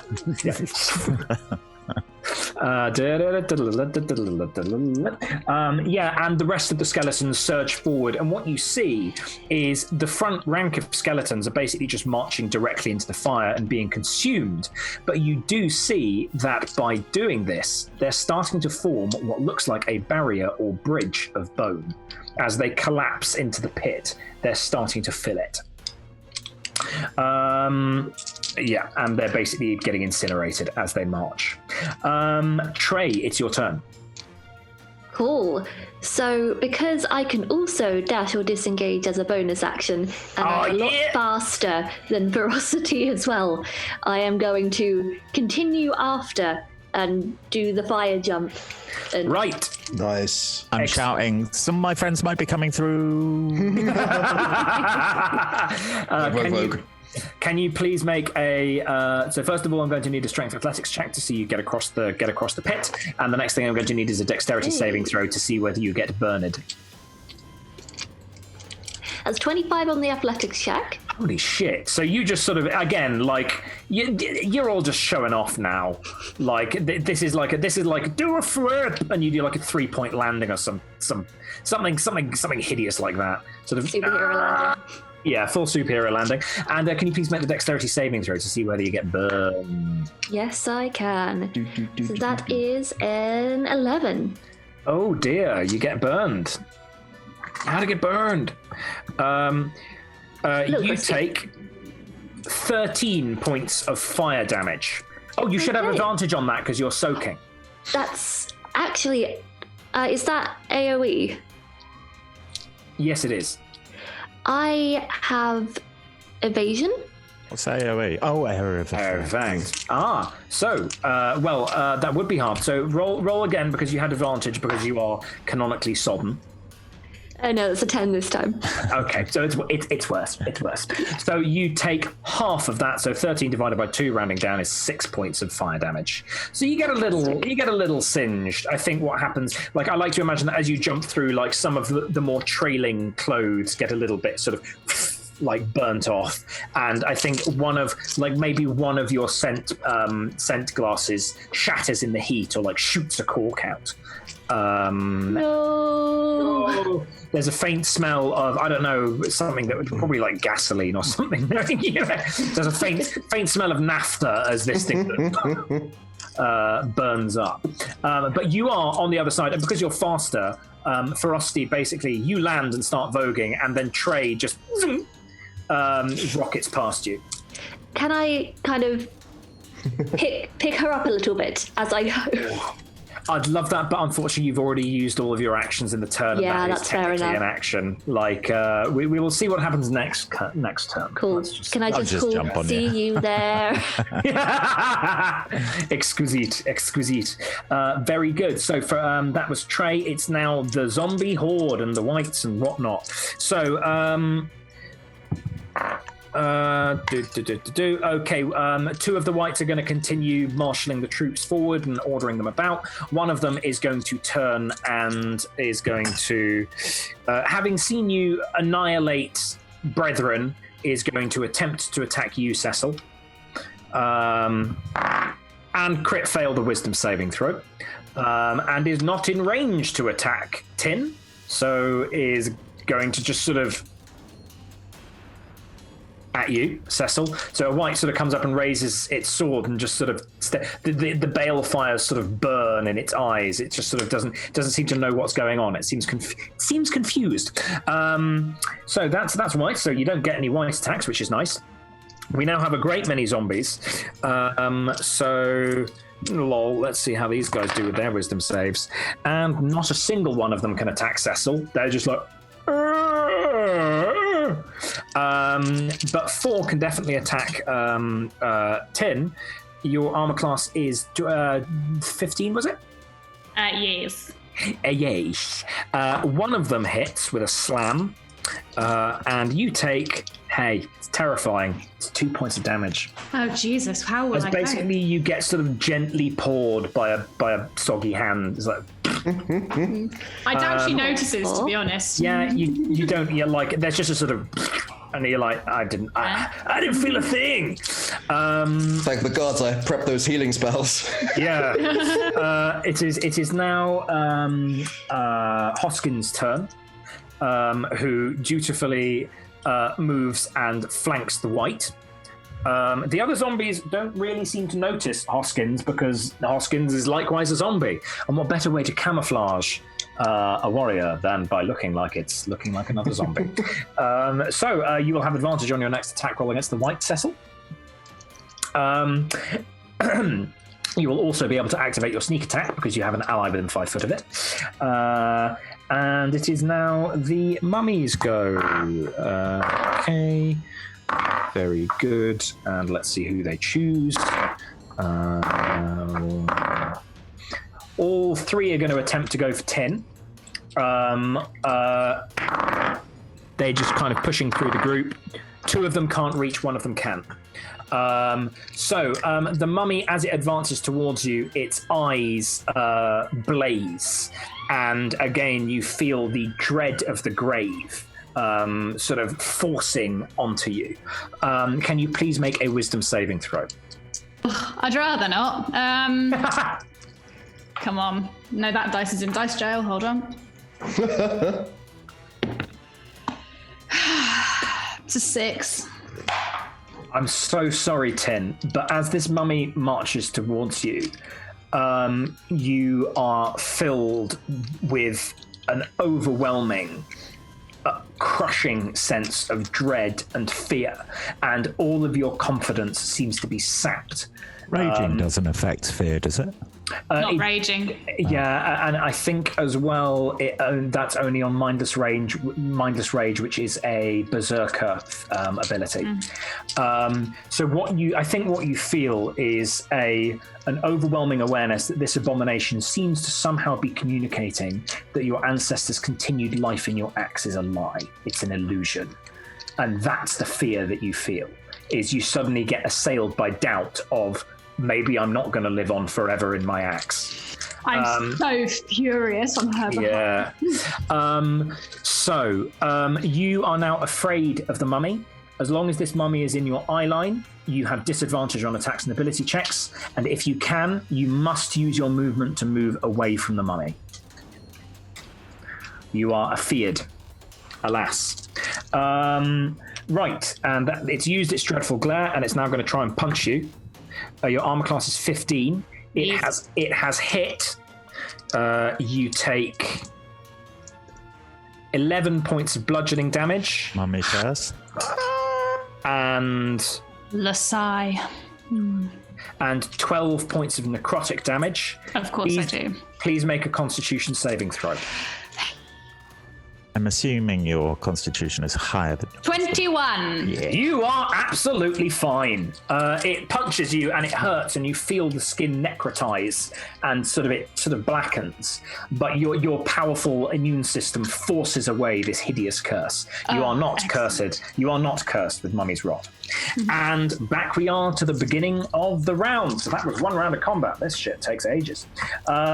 Cecil, it's your turn. What are you going to do? So, I'm kind of wondering if there's a way of not just having to murder every single undead on the field, because that'll take us like 2 hours. Can Cecil see the chained person? Roll. Now, searching for the chained lady is going to require a perception check, and that will be your action. How many undead are on the field? Like, realistically, how many rounds will it take to clear out the undead? This would take a lot. Cool. So options that present themselves would be clearing all the undead, which is going to take a long time because there is a small army of them. Or you can try to herd them towards the village, or you can just basically kill them for long enough for everyone to get through and then peel off and run after them. Or you can aim for the big tough ones and leave the easy ones for the villagers to kill. Okay, so Trey and Frosty are already into the village. Assuming I've seen that, maybe. Aldrin is around somewhere, and I know that he can do some turn undeady stuff. The whites and the mummies are the scary ones, right? Yep. And my passive perception is so bad I probably haven't noticed Tin. Well, I have a sneak attack on this white, and they are super bad, so I will clear out the white this time round. Do it.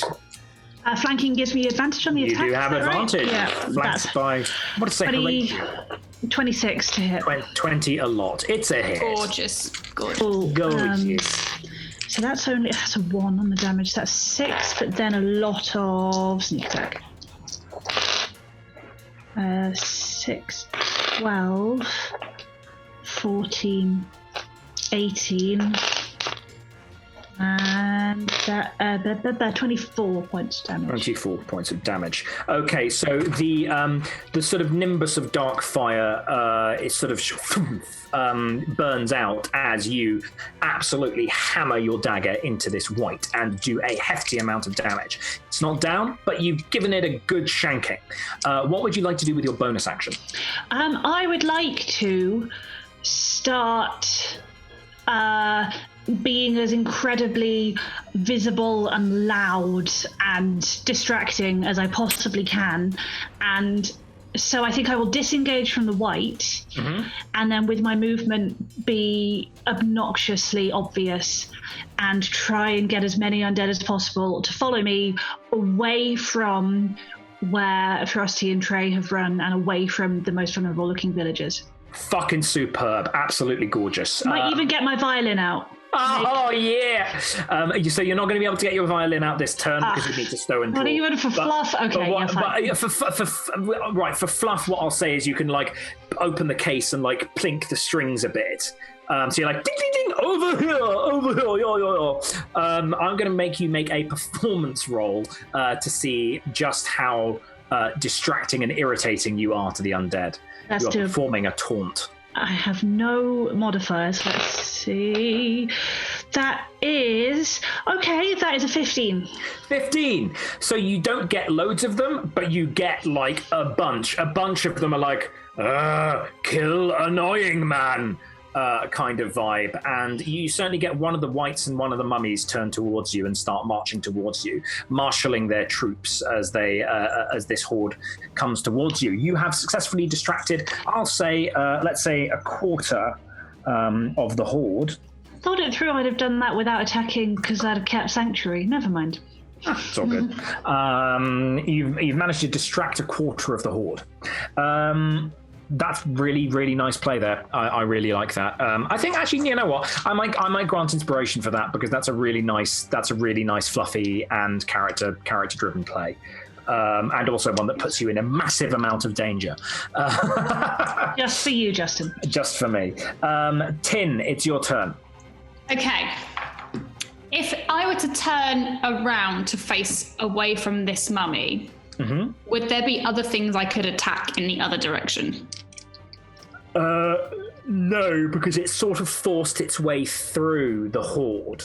So basically there's nothing in the other direction. So I just have to swallow it at a disadvantage if I want to attack anything. Okay. Yeah. Can I get out my great axe? So stowing your hand axes and getting out your great axe would be an action. Would be an action. Absolutely can. Oh, just a moment. Just need to check. Frightened until the end of the mummy's next turn. Okay. Oh, what did you roll on your wisdom saving throw? 6 or something. And it was a 6. But like on the dice. Yeah, on the dice. On the dice or in total? Wait, I'm confused. The saving throw was to not be afraid. To not be afraid. Yeah, it was a 6 on the dice. It was a flat 6.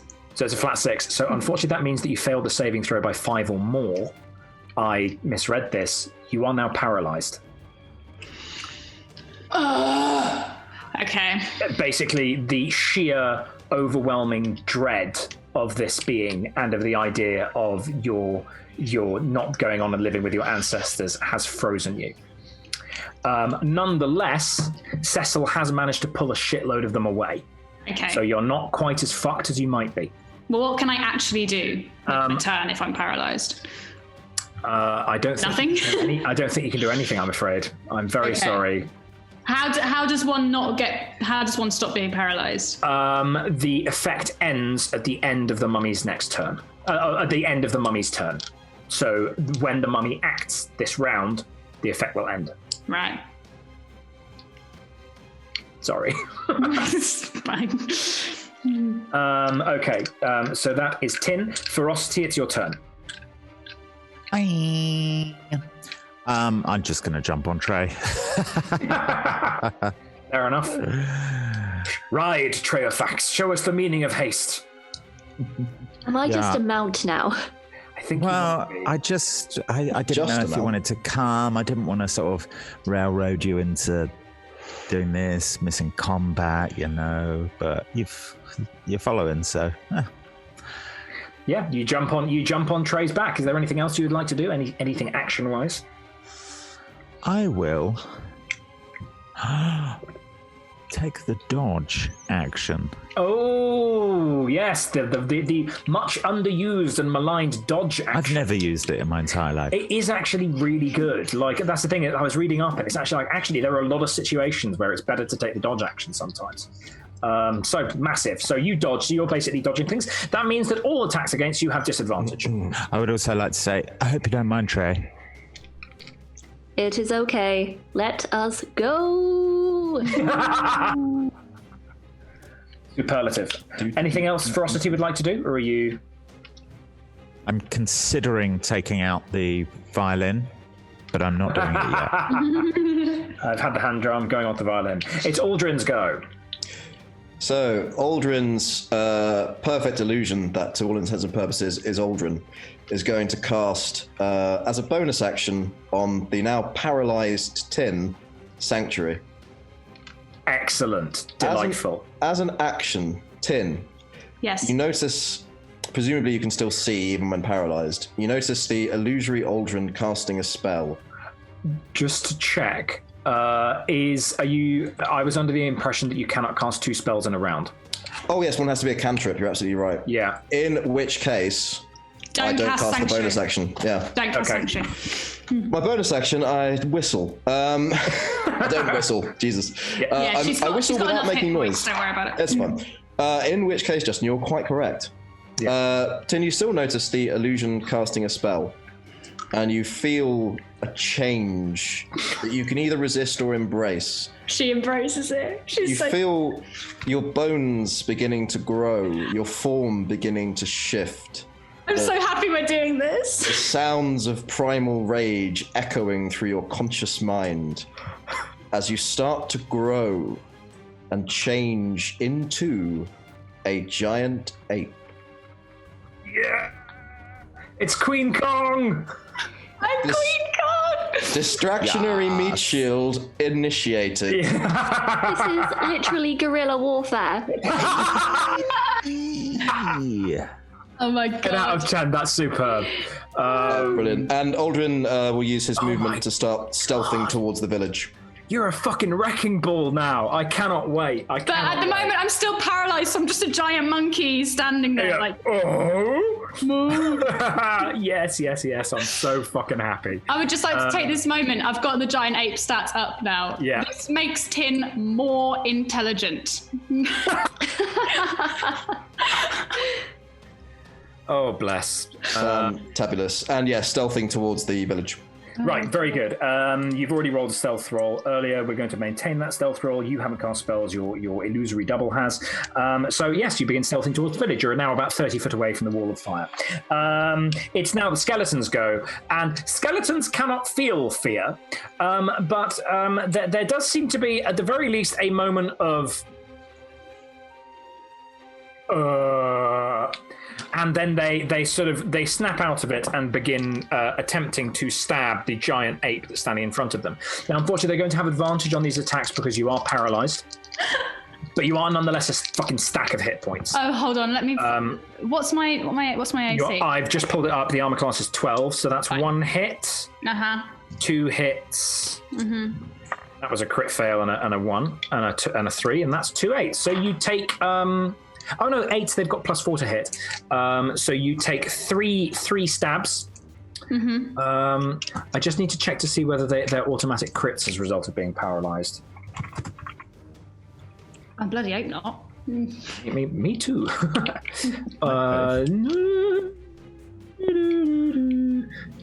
Yeah, unfortunately so. Any attack that hits the creature is a critical hit if the attacker is within 5 feet of the creature. So you're going to take...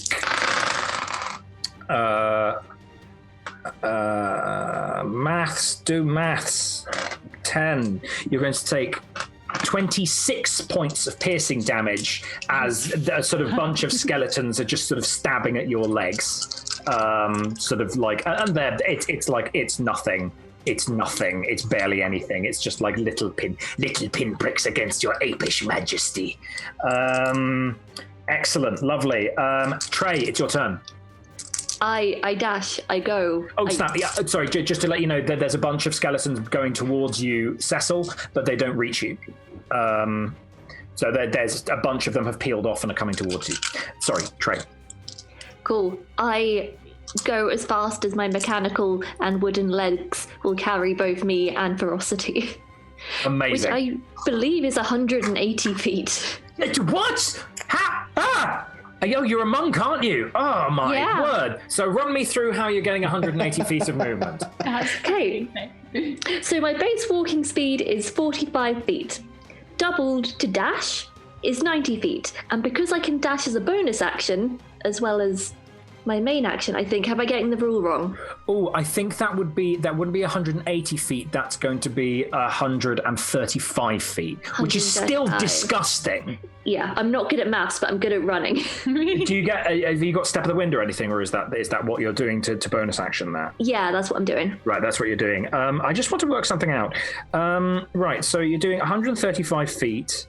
135 feet per 6 seconds, which means you do 10 of those in a minute. Which means there are 60 minutes in an hour, which means you're going to go 81,000 feet in an hour. If we divide that by 3, there we go. You are sprinting at approximately 27 kilometers per hour.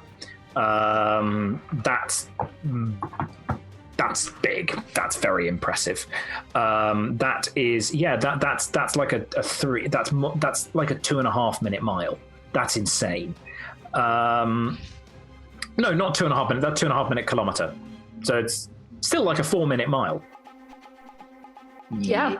Spicy. You made the Olympics. Yeah, you've made the Olympics. So you're just. I like the idea that maybe there's almost like a faint wood chippery noise, and maybe your joints start to glow a little as the heat starts to build up. And you just get a faint, and there's little bits of like as the rain lands on it, and you just at 135 feet, 135 feet. That's you're about 30 foot away from the tower now. What would have taken about 3 turns to dash to, you've done in a turn and a little bit. It's extraordinary. Superb work, Trey. After Trey come the Wichts. The Wichty lads, one of them is attempting to go after Cecil, and that was the one that you stabbed earlier, and is going to have a go at you, and is going to reach out towards you, and your armor class was 16? It is indeed. Which means that it attempts to grab you and misses entirely. Good. And it attempts to slash you with a longsword and misses entirely. Nice.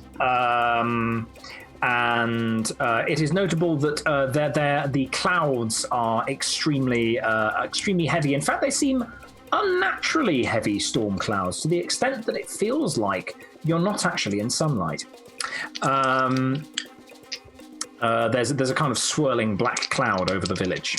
One of the other wights is just going to forge ahead and marshal the troops against the villagers. There's sort of there's sort of various kind of arrows and things whipping into this skeleton mob. And the other one is going to attempt to attack the giant ape, and is going to, has an even with advantage, missed on the first attack, but did manage to hit with the longsword attack, which is going to crit. It's doing it one-handed because it was reaching out with its other hand. It does 15 points of slashing damage. Again, it's a pinprick. It's like a thorn in your foot. It's not really a big deal. Zombie turn. More of them attacking the giant ape. More of them not going to reach Cecil. Attacking the giant ape. You've got. Let's see. Damn, them table shakers doing the damn thing. I know, right?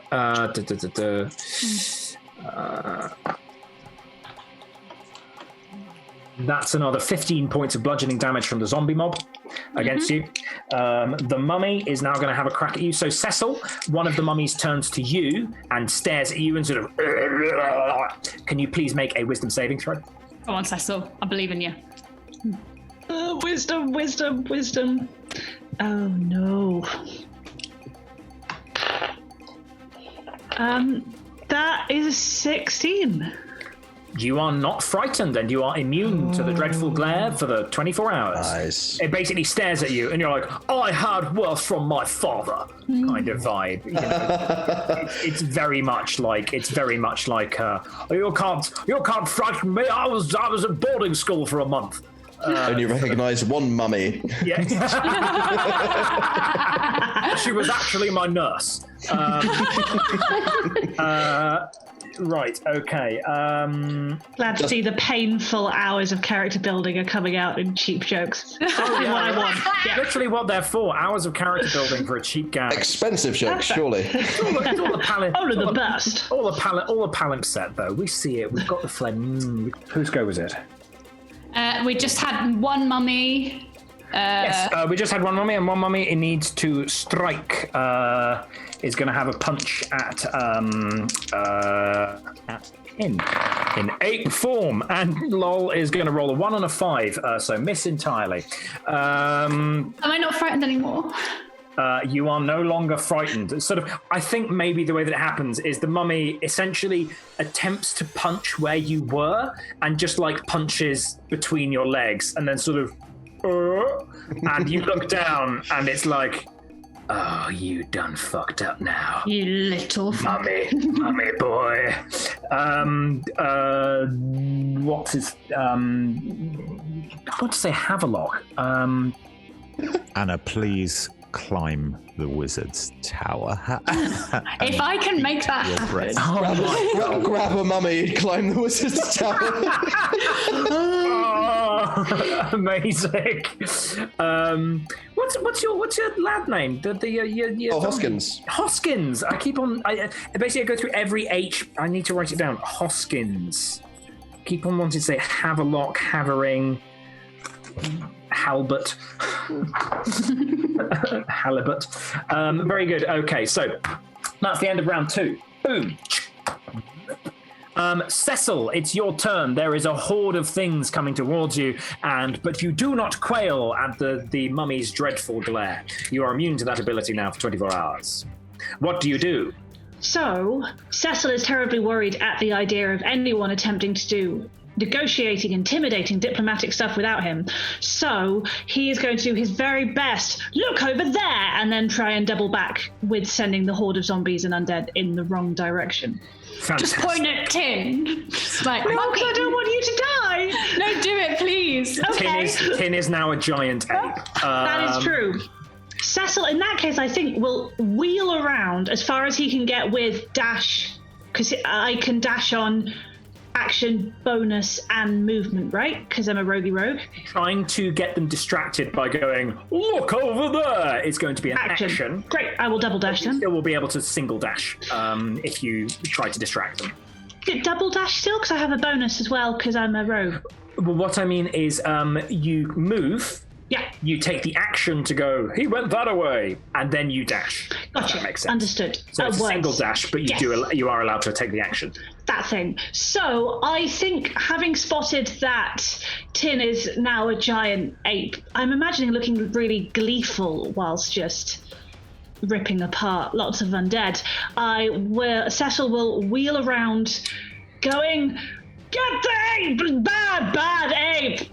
And then I think sprint through the ape's legs towards where Ferocitray have gone. Now, just so you know, you haven't disengaged, so you may be vulnerable to attacks of opportunity. I haven't taken any damage. Let's live a little. Dies instantly. Okay, so first of all, can you make a... I think that's going to be a... What would that be? I think that must maybe an intimidation check. Yeah, please roll intimidation. It's flat, okay. That is a natural 20. Yes! So I think you do go, hey! And they sort of, it's very Imhotep energy. Excellent. Great. So the skeletons turn around and the zombies all of them turn around, and they're like, must kill. Yeah, every single NPC is now focusing on. Anna, you said this was okay. I did say this was okay. She is now like a wall of hit points. With excellent. Extreme climbing speed. Yeah. So nonetheless, you're going to take a couple of attacks of opportunity. You're going to take an attack of opportunity from a mummy, a wight, and 2 skeletons and a zombie. It's going to be fine. The zombie hits. Mm-hmm. You take 6 points of bludgeoning damage as it just punches you. Yep. The 2 skeletons, 1 hits, 1 misses. You take 5 points of piercing damage from a sword. The mummy hits. No, hang on, wait. I'll wait and see who I use my uncanny dodge for. Oh, okay. You take 13 points of bludgeoning damage. I'd like to uncannily dodge from Just the mummy, wait till you please. hear the rest of the damage. Oh. 13 points of bludgeoning damage and 12 points of necrotic damage. And can you please make a Constitution saving throw? Great, but I can halve that to 12 because uncanny dodge. You can halve that to 12. Beautiful. Sorry, did you say Constitution? Constitution. That is a 16. You are not cursed with the mummy's rot. Phew. And the white misses you. Attempts to grab you, but you are long gone. Ooh, looking a bit battered, but not too bad. Yeah, you've sort of gone through the rugby scrum. Now you've got to the wall of fire. I'm going to say that's where your turn ends because you pulled away and then you've run back. Sounds fun. 10 Kong. Can I just confirm? Because I am an ape because of magic, do my fucking attacks count as magic or no? No, your attacks, as far as I'm aware, your attacks do not count as magic. The transformation was magically initiated, but you are not a magical being. Okay. I am nevertheless going to, first of all, try and stamp out this little mummy shit under my foot. Right. So please make an attack with +9 to hit. It's going to look like you've been to the giant ape's toilet and you've got some TP on your foot. Yep. Exactly.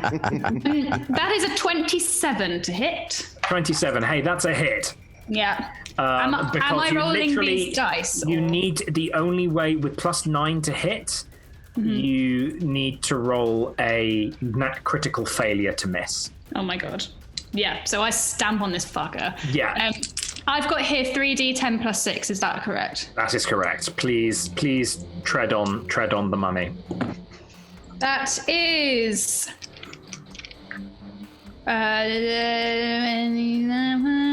27, 33 points of damage. Which is halved because unfortunately it is resistant to non-magical attacks. But what was it, 30-something point of damage? 33. 33 divided by 2 is 16 points of damage. And you may make a second attack. You can throw a rock if you'd like, if you want to throw one at something in it a little bit further away. Or is that one dead? No, it is still very much alive. I'd like to pick him up and throw him. Yes! No one ever does this! Right, so this is going to be a grapple check, a contested grapple check. Okay. Between you and the mummy. It's going to contest with strength. It's quite strong, but you are... Do I have to be strength also? Yes, you need to use strength, and it can contest with dex or strength. So the mummy as a table shaker. Okay, not bad. 23. Yeah, not good enough. It got 16. You just grab it, pick it up, and I wonder how throwing works. Ideally, what I would do is use it as a rock to throw at somebody else. Oh my god, yes! Strictly speaking, you shouldn't be able to do that many attacks, but quite frankly, I don't give a shit because this is way too cool not to allow it. Okay. Whether this mummy itself will take damage, I don't know, but... Oh yeah, the mummy's definitely going to take damage, but I'm just enjoying this too much. Who are you going to throw it at? I'd like to throw it at a white. Very good. So you choose the one presumably that Cecil has already stabbed, and you. Yes. Please make a ranged weapon attack. I'm so here for this. This is so good. That's a 25 to hit. That's a hit. Okay. So please roll 76 + 6 bludgeoning damage. They'll both take it. Unfortunately, they are resistant to. Oh. I wonder whether hitting somebody with a mummy counts as a magical attack because it is undead. That would make me so happy. Wow, the thing is, You know what? Fuck it. It's too much fun. Because it has Rotting Fist, which is sort of a magical ability, I'm going to allow that this is a magical attack. Just because because the white is magical as well. It's just considerably funnier if we allow it to be like that. I killed the white with the mummy. We have... That's 11, 14, 18, 19, 20, 24 plus 6. That's 30 points of damage. This is so good. The tin's just gone, like, stamped on this thing, picked it up, and just locked it. And then...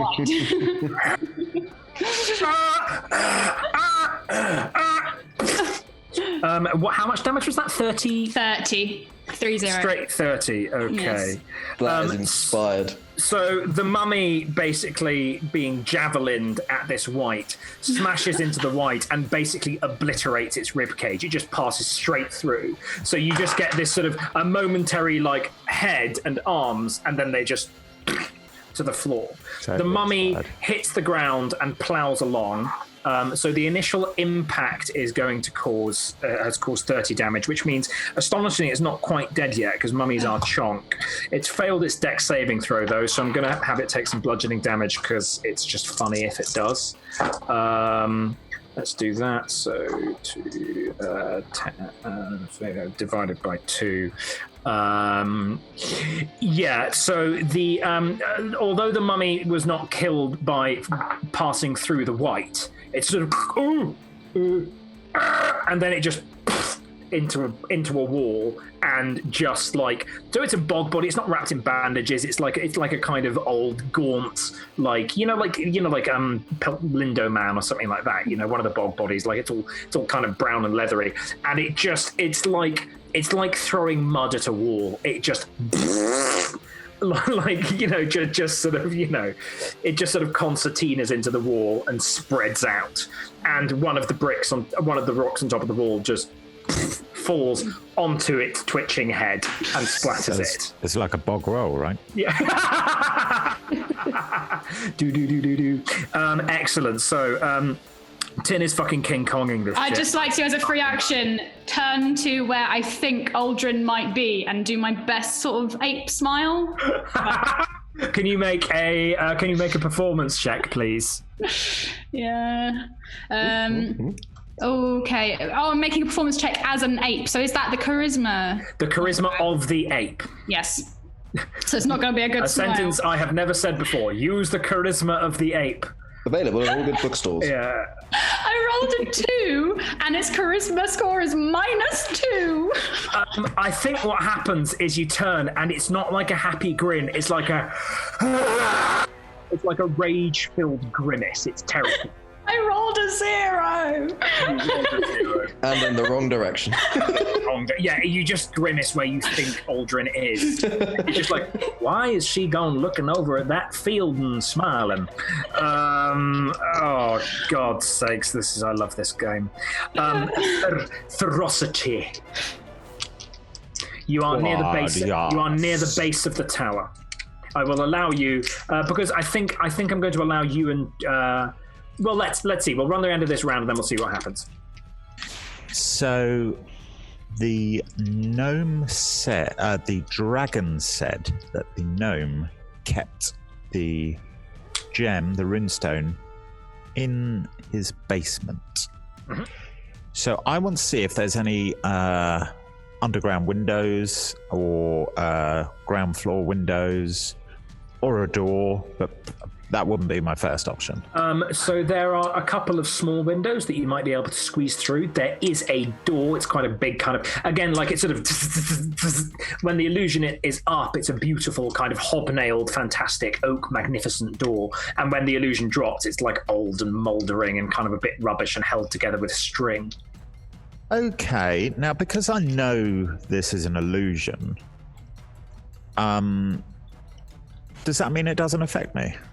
I will read you. So this is a Mirage Arcane. Oh, that's a nice spell. You even though you are aware of the illusion's presence, all elements of the spell are still there, so you can interact with them. So my thoughts are that the windows might be like barred or square or whatever on the illusion, but the real windows will probably be just like rubbly holes kind of thing. So that's pretty much right. So I think I want to try and get through a window. The creature can still physically interact with the illusion. So I believe what that means is if you know it's an illusion, you can choose whether or not to interact with it. So I would like to hop off Trayrosity and disengage, and not actually disengage, just and I would like to sneak through a ground floor window. Please roll stealth. Stealthy. I'm going to assume this is I really don't need advantage, but based on no, I don't need it. I've got Boots of Elvenkind, which give me advantage if it's a stealth roll on sound, but I got 29 on the first one. Go on, let's see what happens. Well, it was 15 on the second roll, but it was 29 on the first. Yeah, okay. We'll take the first. Like a ghost in the night, you're muffled by the rain and the wind and everything, and you just sort of slip through the window like a ghost. And once you're inside, you see, fascinatingly, the interior of the tower is currently not under the effect of the illusion. There's a brief sort of bzzz where the room becomes a quite sparse but very stylishly sparse stone cylindrical room, and then it's replaced with just an overgrown mess. It's like going at the inside of like an old ruin. It's covered in briars and plants, and it smells a bit like piss. And you can see that there's stacks of evidently the villagers were using this as some sort of storage building, because it's got just stacks of sheep skins that are a bit moldy, and some old packs of grain that have half sprouted, and a rake and an old scythe that's a bit wonky and rusted. It's just a bit rubbish. But nonetheless, what you can see is that set into the floor is a heavily built, rather newer looking wooden trapdoor. In fact, it's the newest looking part of the building. There's no gnomes in the room, no? There are no gnomes in the room, no. I would like to go to the trapdoor. Mm-hmm. And I'm going to see if there's any traps on the trapdoor. Oh, lovely. Please roll investigation. Distantly you hear and the sound of a mummy smacking into a white. There's a sort of very distant, meaty thwap that echoes across the battlefield. You hear the cry of a giant ape, and then hear a... no idea what it is. That's a flat 15. A flat 15. Or a tower 15. Penthouse 15. So you do detect a trap. It's not a particularly spectacular trap. Basically, it's on what you can see is it's a very basic trap. It's essentially, as you sort of just have a look at the mechanics of this trapdoor, you can see that there is a string attached to a bell that basically, if you open it, it's going to go ding-a-ling-a-ling and be an intruder alarm. I've got the same trap. I'm pleased there is a trap. I've never found a trap before, I don't think. It's either... Oh, you've gone mute. Yeah, you either don't look and you set them off, or you look and there's nothing there. Yeah. Yes! Finally found a trap. Cool, I like your work. And then just, I don't know about the actions involved and stuff, but I'm gonna just sort of cup the bell softly and I think it is easy enough to disarm this trap that you're not even going to need to make a roll. It's slightly shittily made by somebody who has a very basic knowledge of traps. This isn't an expert's thing. Excellent. And I slide the bell into my pouch. Excellent. You now have a small brass bell, and some string as well. You have 5 foot of string. Well, that's ×2 on both of those because I also have a thieves pack, so I've got all this stuff already. Never have too many bells, I guess. Yeah. And we're going to move on to Aldrin now. Cool. Aldrin is still making his way towards the tower stealthily. David the player has noticed a pattern that when Aldrin acts selfishly, the bad luck seems to manifest in bad ways, and when Aldrin acts in a way that is nice or beneficial to the group, the bad luck seems to manifest in good ways. Has Aldrin the character noticed this? It's definitely not a Curse of Mask then. Roll. Roll. I think that's an insight check. No, that's a religion check. We've not had a religion check in this game. No, we haven't. We might have had one. No, I did. I was looking for religious symbols. Oh yes, that's true. Come on, dice. Finish. That is an 18 on the dice. You have a revelation that Aldrin realizes I've only ever been punished by bad luck when I've acted with selfish self-interest. And when I have been selfless and supporting others, I have not been cursed by bad luck. Like fuck is that something Mask's done? You don't think you've been cursed by Mask. You've been cursed by someone else. I am massive loser god.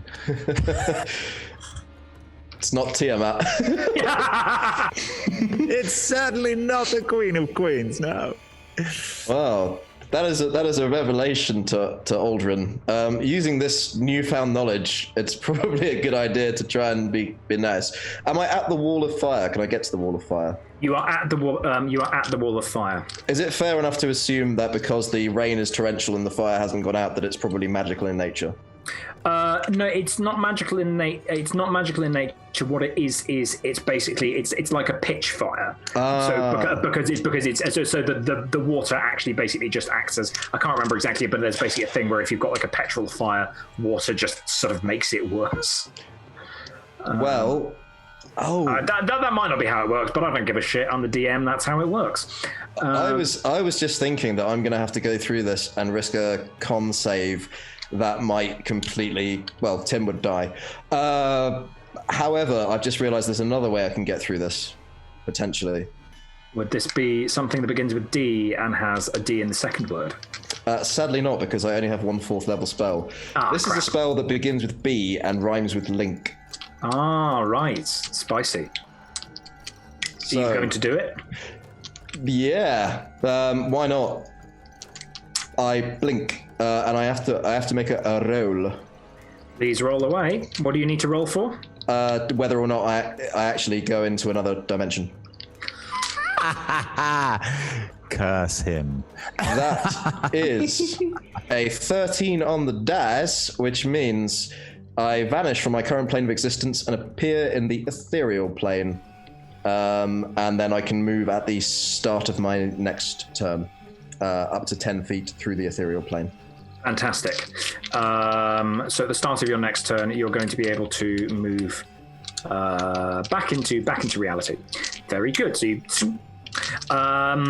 just as a point, you, David, may know this. You, Aldrin, would certainly know this. That there is actually another god related to luck in the Forgotten Realms, and one who tends to have a rather more, let's say, chaotic good outlook on life. That's Timora, isn't it? Sounds like it might be.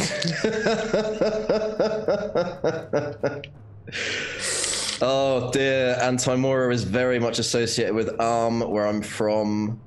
Oh dear. I have to know now what Aldrin did to piss off Timora. It's going to be something for another time. So you are blinking. So basically, okay, so that's Aldrin. Trey, it's your turn. Okay, looking up at the tower, is there, say, a lit window with an angry-looking gnome looking out or anything? A la Rocky Horror Show? So there are no. So none of the windows seem to seem to be lit, whether illusory or not. And you also recall the dragon mentioning that the gnome was saying he was going to stick it in his basement or in his dungeon. Okay. Cool. I'm just going to follow Ferocity in, and yeah. Right. In fact, please. Yeah. So it's through one of the windows that Ferocity went through, right? Yep. Is the room on the other side in dim light? The room on the other side is in dim light, and the window does look too small for you to squeeze through. She has small size, so... Are you going to do what I think you're going to do? Yes. I am going to... bloop, and just kind of appear in the room, melding out of the shadows. Yeah, you just step out of the shadows, and Ferocity will probably be like, Frosty the Snowman is not what my name is. Sorry about that. I don't like it. I'm an ice queen as well, so it's quite fitting. Fantastic. Yes, Frosty, you materialize. Trey materializes next to you. Trey, what would you like to do? There is a trapdoor. Hello, have you checked for traps? I hold up the bell. Yes. How the fuck did you do that? Fantastic, and I would like to try and wrench it open. Yeah, please make a strength athletics roll. Okay. Sure. That is a 22. You don't even open it by the hinge, you just pull the entire trapdoor out of the floor, and you hear a "Ah!" from underneath. And you look down into a small... it's not tiny, but it's not a very big room. And in the middle of it, you can see on a small kind of plinth is a sort of circular stone inscribed with runes. That each of the runes is flaring with a cold blue light, but some of them are flickering. And you can see standing over it is Master Taman Brittlegrin Halvaril. But in time with the flickering lights, the dashing mustachioed individual fades away and is no longer a dashing looking rogue, but is a completely unremarkable looking young man who's a little bit gangly, young gnome, little bit gangly, little bit awkward, like he got the moustache, but it's more like this kind of moustache, like it's fuzz that he's desperately trying to grow. This is just because I haven't shaved. Like fuzz that he's clearly desperately trying to grow out, and he's frantically like holding his hands over this stone and clutching an amulet around his neck that's glowing brighter and brighter and brighter, and he turns up and goes, "Ah!" I say, "Hey boyfriend." Oh no! Meanwhile, so that's what you all see. We've got a mob of attacks coming towards you, Tin Kong. Right, here we go. Tin Kong, Tin Kong, stop. Yeah. Okay. I'm just going to expedite these. You take 18 points of piercing damage and 12 points of bludgeoning damage from skeletons and zombies. The mummy misses with its attack. The white goes two-handed on its longsword and hits once, which means you take a d10. There you go. You take 4 points of slashing damage. And when you turn into the giant ape, there is an enthusiastic cheer from the villagers. And you hear someone go, "Oh, come on, lads! We've got an ape on our side! Let's give him a good seeing to!" And a horde of these sort of... See, to live on the high moor, you've got to be tough. Just essentially the entire village wielding a mixture of farm implements, huge swords, battle axes, spears, bows. From behind their positions on the barricades, this horde, and they've been sort of fighting people off, but they've been fairly defensive and relying on the wall of fire. They just charge forward, and you see one of them wearing sort of raggedy robes, and with a deer skull on her head, a necklace of crow skulls, raises out a hand, and part of the wall of fire snuffs out as she shapes the flame. This looks like it might be a druid, and a horde of enraged villagers charge out to your assistance. So we're going to go to the top of the round. So Tin, you are still in combat. Everyone else, you are out of combat. Tin, you can make a couple more attacks to just see what it looks. So let's describe basically how you finish this combat. What do you do? So it really does depend on how the villagers are doing. Like, are they outnumbered severely? Are they winning basically? Like, how does it look? So they are outnumbered, but they are extremely enthusiastic, tough, and very violent. Okay. So it looks like they've got the zombies and skeletons in hand. It's the wights and mummies that need to be taken care of. There is one wight left and two mummies. Okay, so I think Tin would prioritize the wight, and would probably. So I get two fist attacks, don't I? So yes, you do.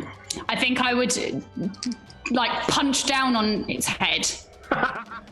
And if that doesn't kill it, use my second attack on that, and then in the next turn would go for the mummies. So remember that it has resistance against non-magical damage. So please make 2 attack rolls.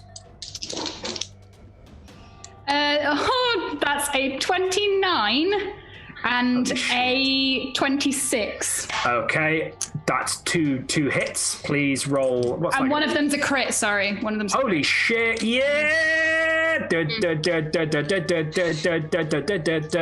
So can you please roll 9d10 plus 12? 9d10. Okay. Congratulations. Evisceration. 6, 7, 8, 9. I'm amazed I have 9d10. Okay. Please roll 90 damage. If you use D&D Beyond, you've got all the dice you could possibly need. I do. Okay, so that's 20, sorry, maths. 29, 32, 37, 44, 52, 60, 68 plus 12. We're on 80 points of damage. Just a moment. So a wight has exactly 45 hit points, which means 80 points of damage. Did you say 80 points of damage? Sadly, it's like basically I think what happens is you just into the ground. Yeah. And it's sort of flattened in the ground, and it's very much like, are you going to do it again? Yes. Yeah. You've already. Sorry, I thought you. Oh no! You've done it twice. You've done 2 attacks, haven't you? That is the 2 attacks. Yeah. Yes. So how many hit points, Justin? 45 hit points. I did 80 points of damage. 80. It's halved. Of course. Because it's magical damage, non-magical damage. I'm very sorry. Oh, damn it. I mean, you know what? Frankly, I'm happy to fudge this. Because it's just I'm sorry that I'm just overpowering the ape even more because I just really like Tin as an ape. But it's just much funnier if you just and it is just gone. Like, to me, I don't know. IDK, it took some damage from the villagers. Why not? We'll go with that. It got hit with a couple of arrows beforehand. We'll run with that. And you just the wight into the floor. It's gone. It's annihilated. It ceases to exist. Meanwhile, while Tin is beating the shit out of hordes of undead, I'm going to say that the remainder of the party can all congregate at the tower. So what we're going to do is we're going to run the roleplay. You're just basically going to hear the sounds of Tin going ham, and you're going to see the occasional sort of shower of bone or mummy or zombie being sort of catapulted. Maybe at one point there's as something smacks into the side of the tower and sort of down it. But yes, so we're going to start with Ferocity and Trey, and then after a short while, Aldrin and Cecil will arrive. So yes, you see Brittle Grin sort of anxiously at the bottom, sort of going, no, sort of frantically waving his hands over the runestone. Is the runestone how large is the runestone? The runestone is maybe yay big, so it's like a kind of reasonably. It's kind of dinner plate sized. Okay. But he's got his hands around an amulet that seems to be his connection to it. Okay. I'd like to say, hey, boyfriend. Oh, how did you get back? Calm down. What's wrong? What's wrong? What do you think's wrong? Everything's wrong. It's all gone wrong. I would like to, because I'm in cover and because we're just above, there's a trapdoor, I'm looking down. I would like to use the cantrip. Friends. Oh, that's cute. Power of friendship. The power of friendship. Which gives me advantage on charisma checks that I do. Yeah, directed at one creature of your choice. What's the range on friends? I imagine touch, or is it self? Oh, I have. It's self, so you target it on yourself. I can never remember whether you target the whether you touch the creature, or whether you target yourself. Yeah. So he turns up and he goes, "Oh, well, I'm very glad you're here, nonetheless." But why don't you come up here, babes?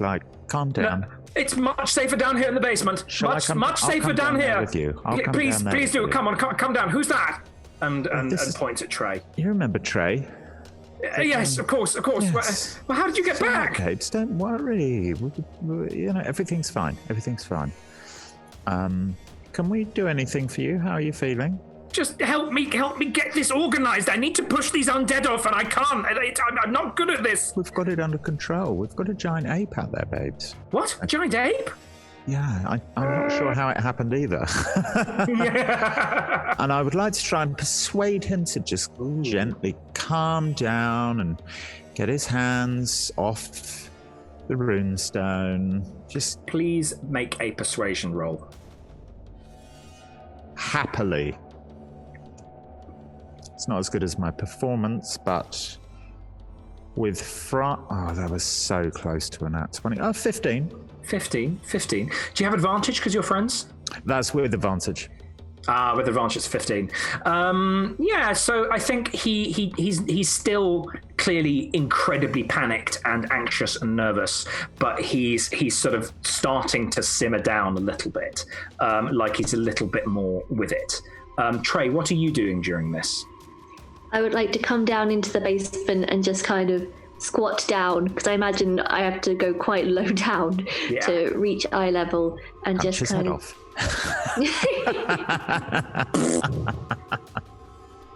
Sorry. Actually, does he look strong?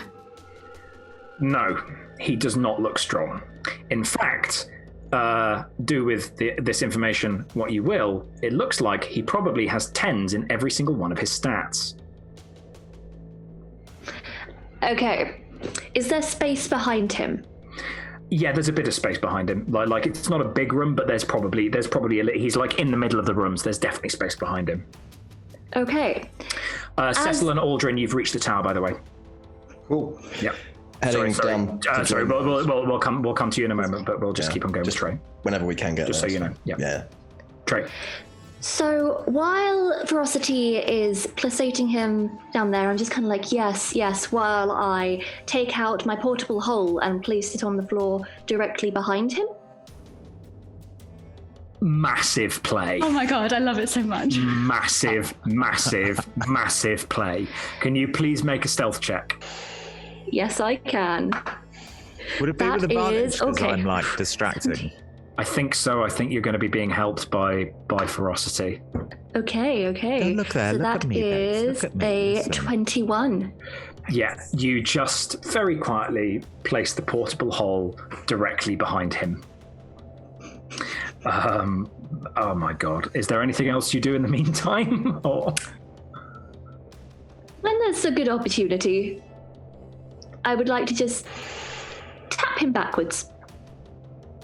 We will have the others have a little bit of interaction, and then you can choose your moment. Yes, Aldrin and Cecil, sort of after some time sort of running through this town and hearing the enthusiastic cheer and the and sort of, you know, as I said, like to sort of like the thing that like connects all these cuts in the flashback sequence is a zombie going down the tower. You both arrive at the base of the tower. What would you like to do? There is a door. There are 2 windows that are too small to get through. I think I'm going to try and sneak in unnoticed. Do you want to make lots of noise? Sneaking unnoticed seems fine to me. Have advantage on your stealth rolls, and have also +10 because I'll cast Pass Without Trace. Oh, massive. Thanks. That would be 35. Holy shit. Okay, you become one with the darkness. And upon trying it, seems like the front door wasn't even locked. In fact, it actually looks like the non-illusory front door cannot even be locked. The best it can do is have some rope tied around it to basically anchor it to the mouldering door frame. And again, opening the door, you very much see what the others saw. You see a sort of shitty little room with piles of sheepskins and mouldering grain, and you hear downstairs, you hear the unmistakable sound of ferocity speaking to this very different energy, Taman Brittlegren.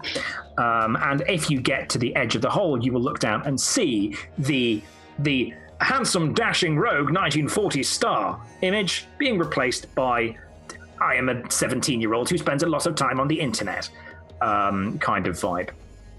So Cecil will wait and listen to see what's happening rather than just jump in. But with a 35, can I get down the hole unnoticed? Absolutely. You basically, I think what happens is that you just time your moment so that you drop down behind, you like drop down to one side in the shadows next to Ferocity and Taman, and maybe this is at the moment that Trey is like gently laying down the hole.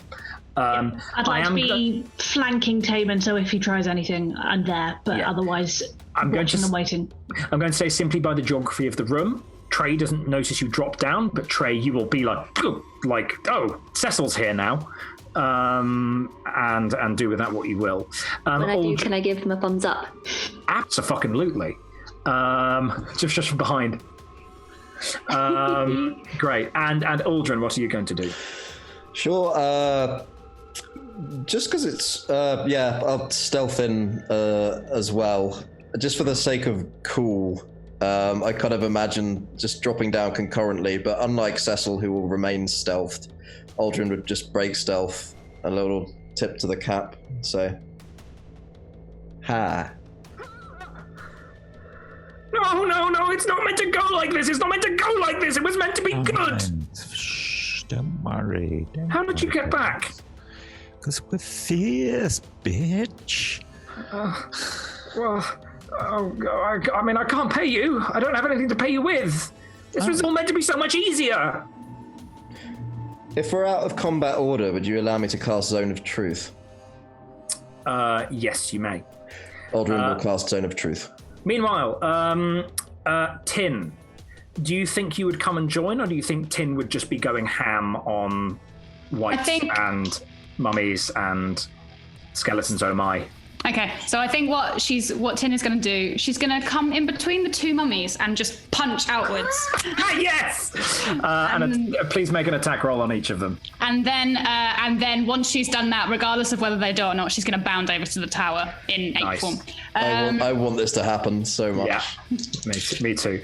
Yes. Okay. So I'm going to roll the damage separately for reasons that will become clear. My left hand, the mummy on my left hand, is taking, I know this is halved, but it is taking 14, 19 plus 6. That's 25 points of damage. Halved, so that's 12 points of damage. It's not quite dead yet, but it's looking pretty fucked. But it's boof. The one on my right hand got a crit. Massive. So this one is taking 18, 28, 29, 35, 40, 51 points of damage. Which, if it's at slightly under half health, will mean it is turned to brown mist. Yeah, boom, boom, run to the tower, and Tin is out of battle. Tin is out of battle. You just walk through it. I think that there are the sounds of general battle being subsiding in the background as the villagers seem to take charge, but there are seemingly screams of frustration mixed with the sound of rattling chains. Mm-hmm. And we come back to the others with Taman, who is cowering in front of you. As you all kind of crowd and loom over him. And sort of, Tin reaches the tower. Do you climb up it? And yes, I do. Absolutely. Of course I do. Tin... Just scream, just roar, like the battle cry of my ancestors, but obviously in guerrilla language. Yeah. Can you make a let's make a charisma roll with advantage to see how terrifying it is. That's a nat 20. Nat 20. This is the money shot. This is like the tower shakers. Yeah, exactly. Yes. And at that, Taman just seems to basically halfway curl up into a ball. Who would like to be talking to Taman? I'm talking in a sort of distraction-y, soothing manner. Yeah, fair enough. I would simply say, why? And if he doesn't want to tell the truth, he has to make a saving throw. He doesn't even particularly seem to have the energy to lie anymore. He just says, look, when you've never been good at anything, all right? You've never been good at anything. You've never had anything, all right? And then you hear about something that makes you good at something, and it makes people respect you and like you, all right? And I've got so many good ideas. I've got so much I can offer. The spelunking, it's a good idea. There's riches to be found, and I could just get this and be good at it, all right? I could have it. I could have that. People would like me. People would think I was cool. Oh my people God, would think I was good at something. For once, classic people would think I'd be good at something. You thought wrong, and I tip him.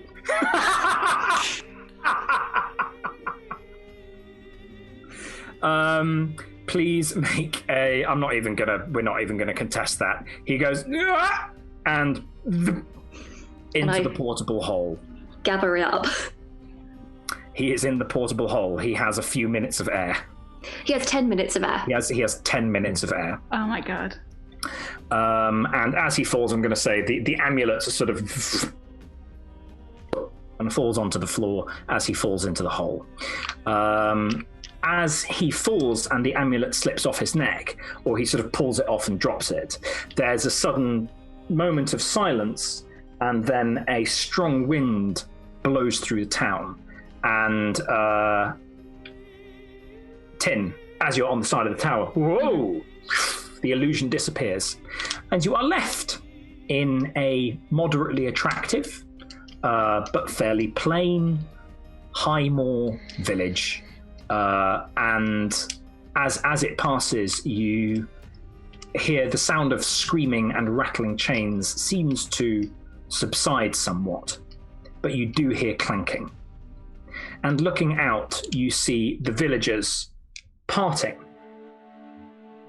as the figure of what looks like it may once have been a very elderly elven woman, who now she is no longer sort of enraged, seems to be wearing the robes of some kind of archmage, very gently and slowly walking through, wrapped in chains, walking towards the tower. What would you do in response, Tin? Can I make kind of like a noise to communicate to the group that they should come outside? Like sure. Justin, can I use my mage hand, legerdemain, to carry the runestone up to Tin's hands? Please. Absolutely. Tin, a sort of dinner plate sized stone with now no longer angrily glowing white, just with a gentle blue shimmer over them. This dinner plate sized stone with these runes inscribed on it and this amulet line upon it, sort of with a little hand. Is your mage hand invisible? Yeah. Yeah, fucking is. Sort of just floats up towards you and starts hovering in front of your face. Okay, I take the stone, and I'm going to climb down. Are the others out by now? I think so. Yeah. Okay, I'm just going to very gently, I'm going to look over at them and look at the woman and just like with a quizzical, like, do I have permission? Can I? Please? Can I? Who do you look at with the woman? I'm looking at the party and then like party. kind of looking at the woman and asking the party, like, can I, please? I see. Okay. And seeing nods from Trey and from Aldrin, I'm gonna just gently bend down and like kind of hold out my giant ape hand and be like, And you see her come forward and extend her arms, and her hands become momentarily more corporeal as she lifts up the stone, and she holds it to her chest and seemingly silently seems to sigh in relief. And then slowly begins to withdraw from the village, closing her eyes. And you hear in your heads a voice say, "Thank you." Aww. I have little to reward you with, but if you come to my crypt, I will do what I can. And she slowly withdraws backwards through the town, and eventually is hidden from sight by the sheets of rain. A curious quiet falls on the town. The villagers that have been wounded are being seen to. They're sort of, patching themselves up or having spells cast upon them. And there's some fairly dark muttering about how the idiocy of this Master Brittlegrin brought this upon them, and how they should have turned him away when they had the chance and shouldn't have trusted him. And what would we like to do? I have had a whispered conversation with Trey with a bit of a left field theory, and we'd like to go and do something. Okay. But if we can go to the tomb first, that'd be great. But I'm aware we don't have much time. I wouldn't be going to the tomb. That is simply an adventure for another adventure for another day. Okay, so yeah. Can I just say what we do? Like, absolutely, please do say what you do. Or do you want to say, Trey? So, we go back to the dragon. Very good. And we kind of say, we have a gift for you. Lay a portable hole down, and then Ferocity throws her bag of holding into the portable hole at the dragon's feet, automatically sucking the ancient black dragon into the ethereal plane with no way to return. And then says, God. I don't want to be in the Church of Tiamat anymore, Trey. So wait, hold on. How? Two extra planar items.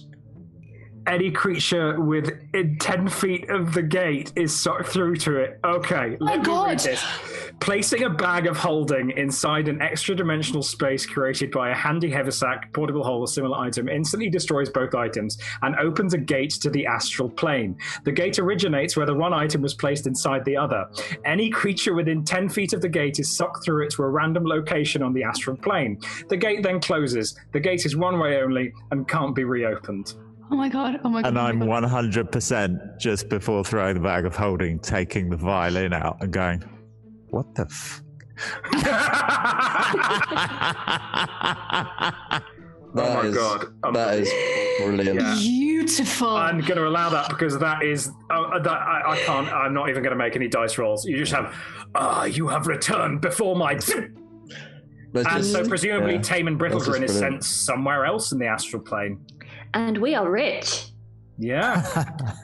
Meanwhile, back to the others. The immediate moment. Oh yeah, before y'all head off and do that epic thing.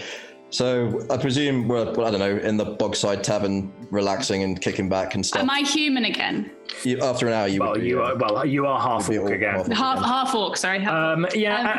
What you find in the Bogside Tavern is a slightly damp but actually extremely homely and characterful inn. Like it's pretty. It's like there's mold. It smells a bit. The floor is oddly squishy in places. There's a couple of puddles, but what you do see are people. This is a place that feels real, at the very least. It feels like a real place with a real history, and that has a degree of heart and love behind it. And you see all the locals are sitting in there looking much relieved at no longer having to sit on those insubstantial, stiff, uncomfortable chairs. They get to sit on their good old benches. And you are being fated as sort of the saviors of the town. It's sort of a bit ambiguous, sort of but they're certainly glad that you got rid of Brittlegrin. And they don't much care where he went. But you all find yourselves in the inn, sitting around enjoying a nice pint of mild, or whatever your preferred tipple would be. So, Aldrin would like to do this, if that's all right. Mm-hmm. Aldrin stands up, drains the ale, casts water walking, says, "Well, folks, I can't say it's always been a pleasure, but it sure as hell has been interesting." Makes a nod to Ferocity, raises the glass to Cecil, another nod for Trey, and then Tin. Bring it in, Tin. Aw. Thanks, folks. I gotta go see a man about a god. I just strides off in the direction of Baldur's Gate over the marsh. So good. Fucking love it. Lovely. And as he recedes into the mists, is there anything from Cecil? Anything Cecil would like to do? Anything Tin would like to do? Cecil's very happy to be warm, dry, with a pint, and looking forward to getting some favours from a chained lady. Absolutely. Can I say something to Cecil very quickly? Of course you may. I hope you learned a valuable lesson today, that you are capable and worthwhile, and not to believe the honeyed words of strangers you happen to be in an adventuring party with. Call me anytime. Oh, my chest. Cecil will probably hand his violin to Trey and go, "I have a suspicion I'm not very good at this. You have a way with making people feel things. Maybe you should have a go." I will treasure it forever. And I think that is where we're going to leave it. As Ferocity and Trey head out to teleport an ancient black dragon into another dimension, as Cecil discovers self-worth but still has some nefarious purposes, as Tin, well, what's Tin going to be doing? What do you think Tin's going to do next? What do you think Tin's going to be doing? The same shit. As Tin roaming around punching things. continues the life of a wandering adventurer, and as he so beautifully put it, Aldrin goes to see a man about a god. Oh my God. To be continued. To be continued. Thank you, everyone, so much for watching. To do just the final bit, thank you, everyone, for joining. It's been an absolute joy running this campaign. I've had a blast. It's been lovely. Absolute props to my players. That you guys are all superb. Everyone has smashed it out of the park. It's been exquisite. If you enjoy tonight, we play. There is another game every night from 6 till 9 p.m. GMT, which is, I believe, yet to be announced, but I'm not entirely sure. That's going to be kicking off in 2021. And then there will be other shows Tuesdays, 7 till 10 p.m. Greenwich Mean Time. All of our shows are streamed to twitch.tv/RollTogetherRPG. They're often hosted at twitch.tv/D&D. You can find all our content archives on YouTube. There's a link in the chat. Big thanks again to our sponsors, Hero Forge and Ultra Pro, for this dude, and our supporters D&D Beyond, Idle Champs, The Forgotten Realms, Level Up Dice, and Zavi.com. We're all over social media as Roll Together RPG. Very quick plugs from everyone. We're going to go anti-clockwise. Toby, what are you going to plug? Killed an ancient dragon. I think that's a suitable equivalent plug. Anna, anything to plug? Be nice to yourselves, have a happy winter, and drink some tea. Thank you. Absolutely agreed. David? Don't join any cults. I think that's appropriate. Evie?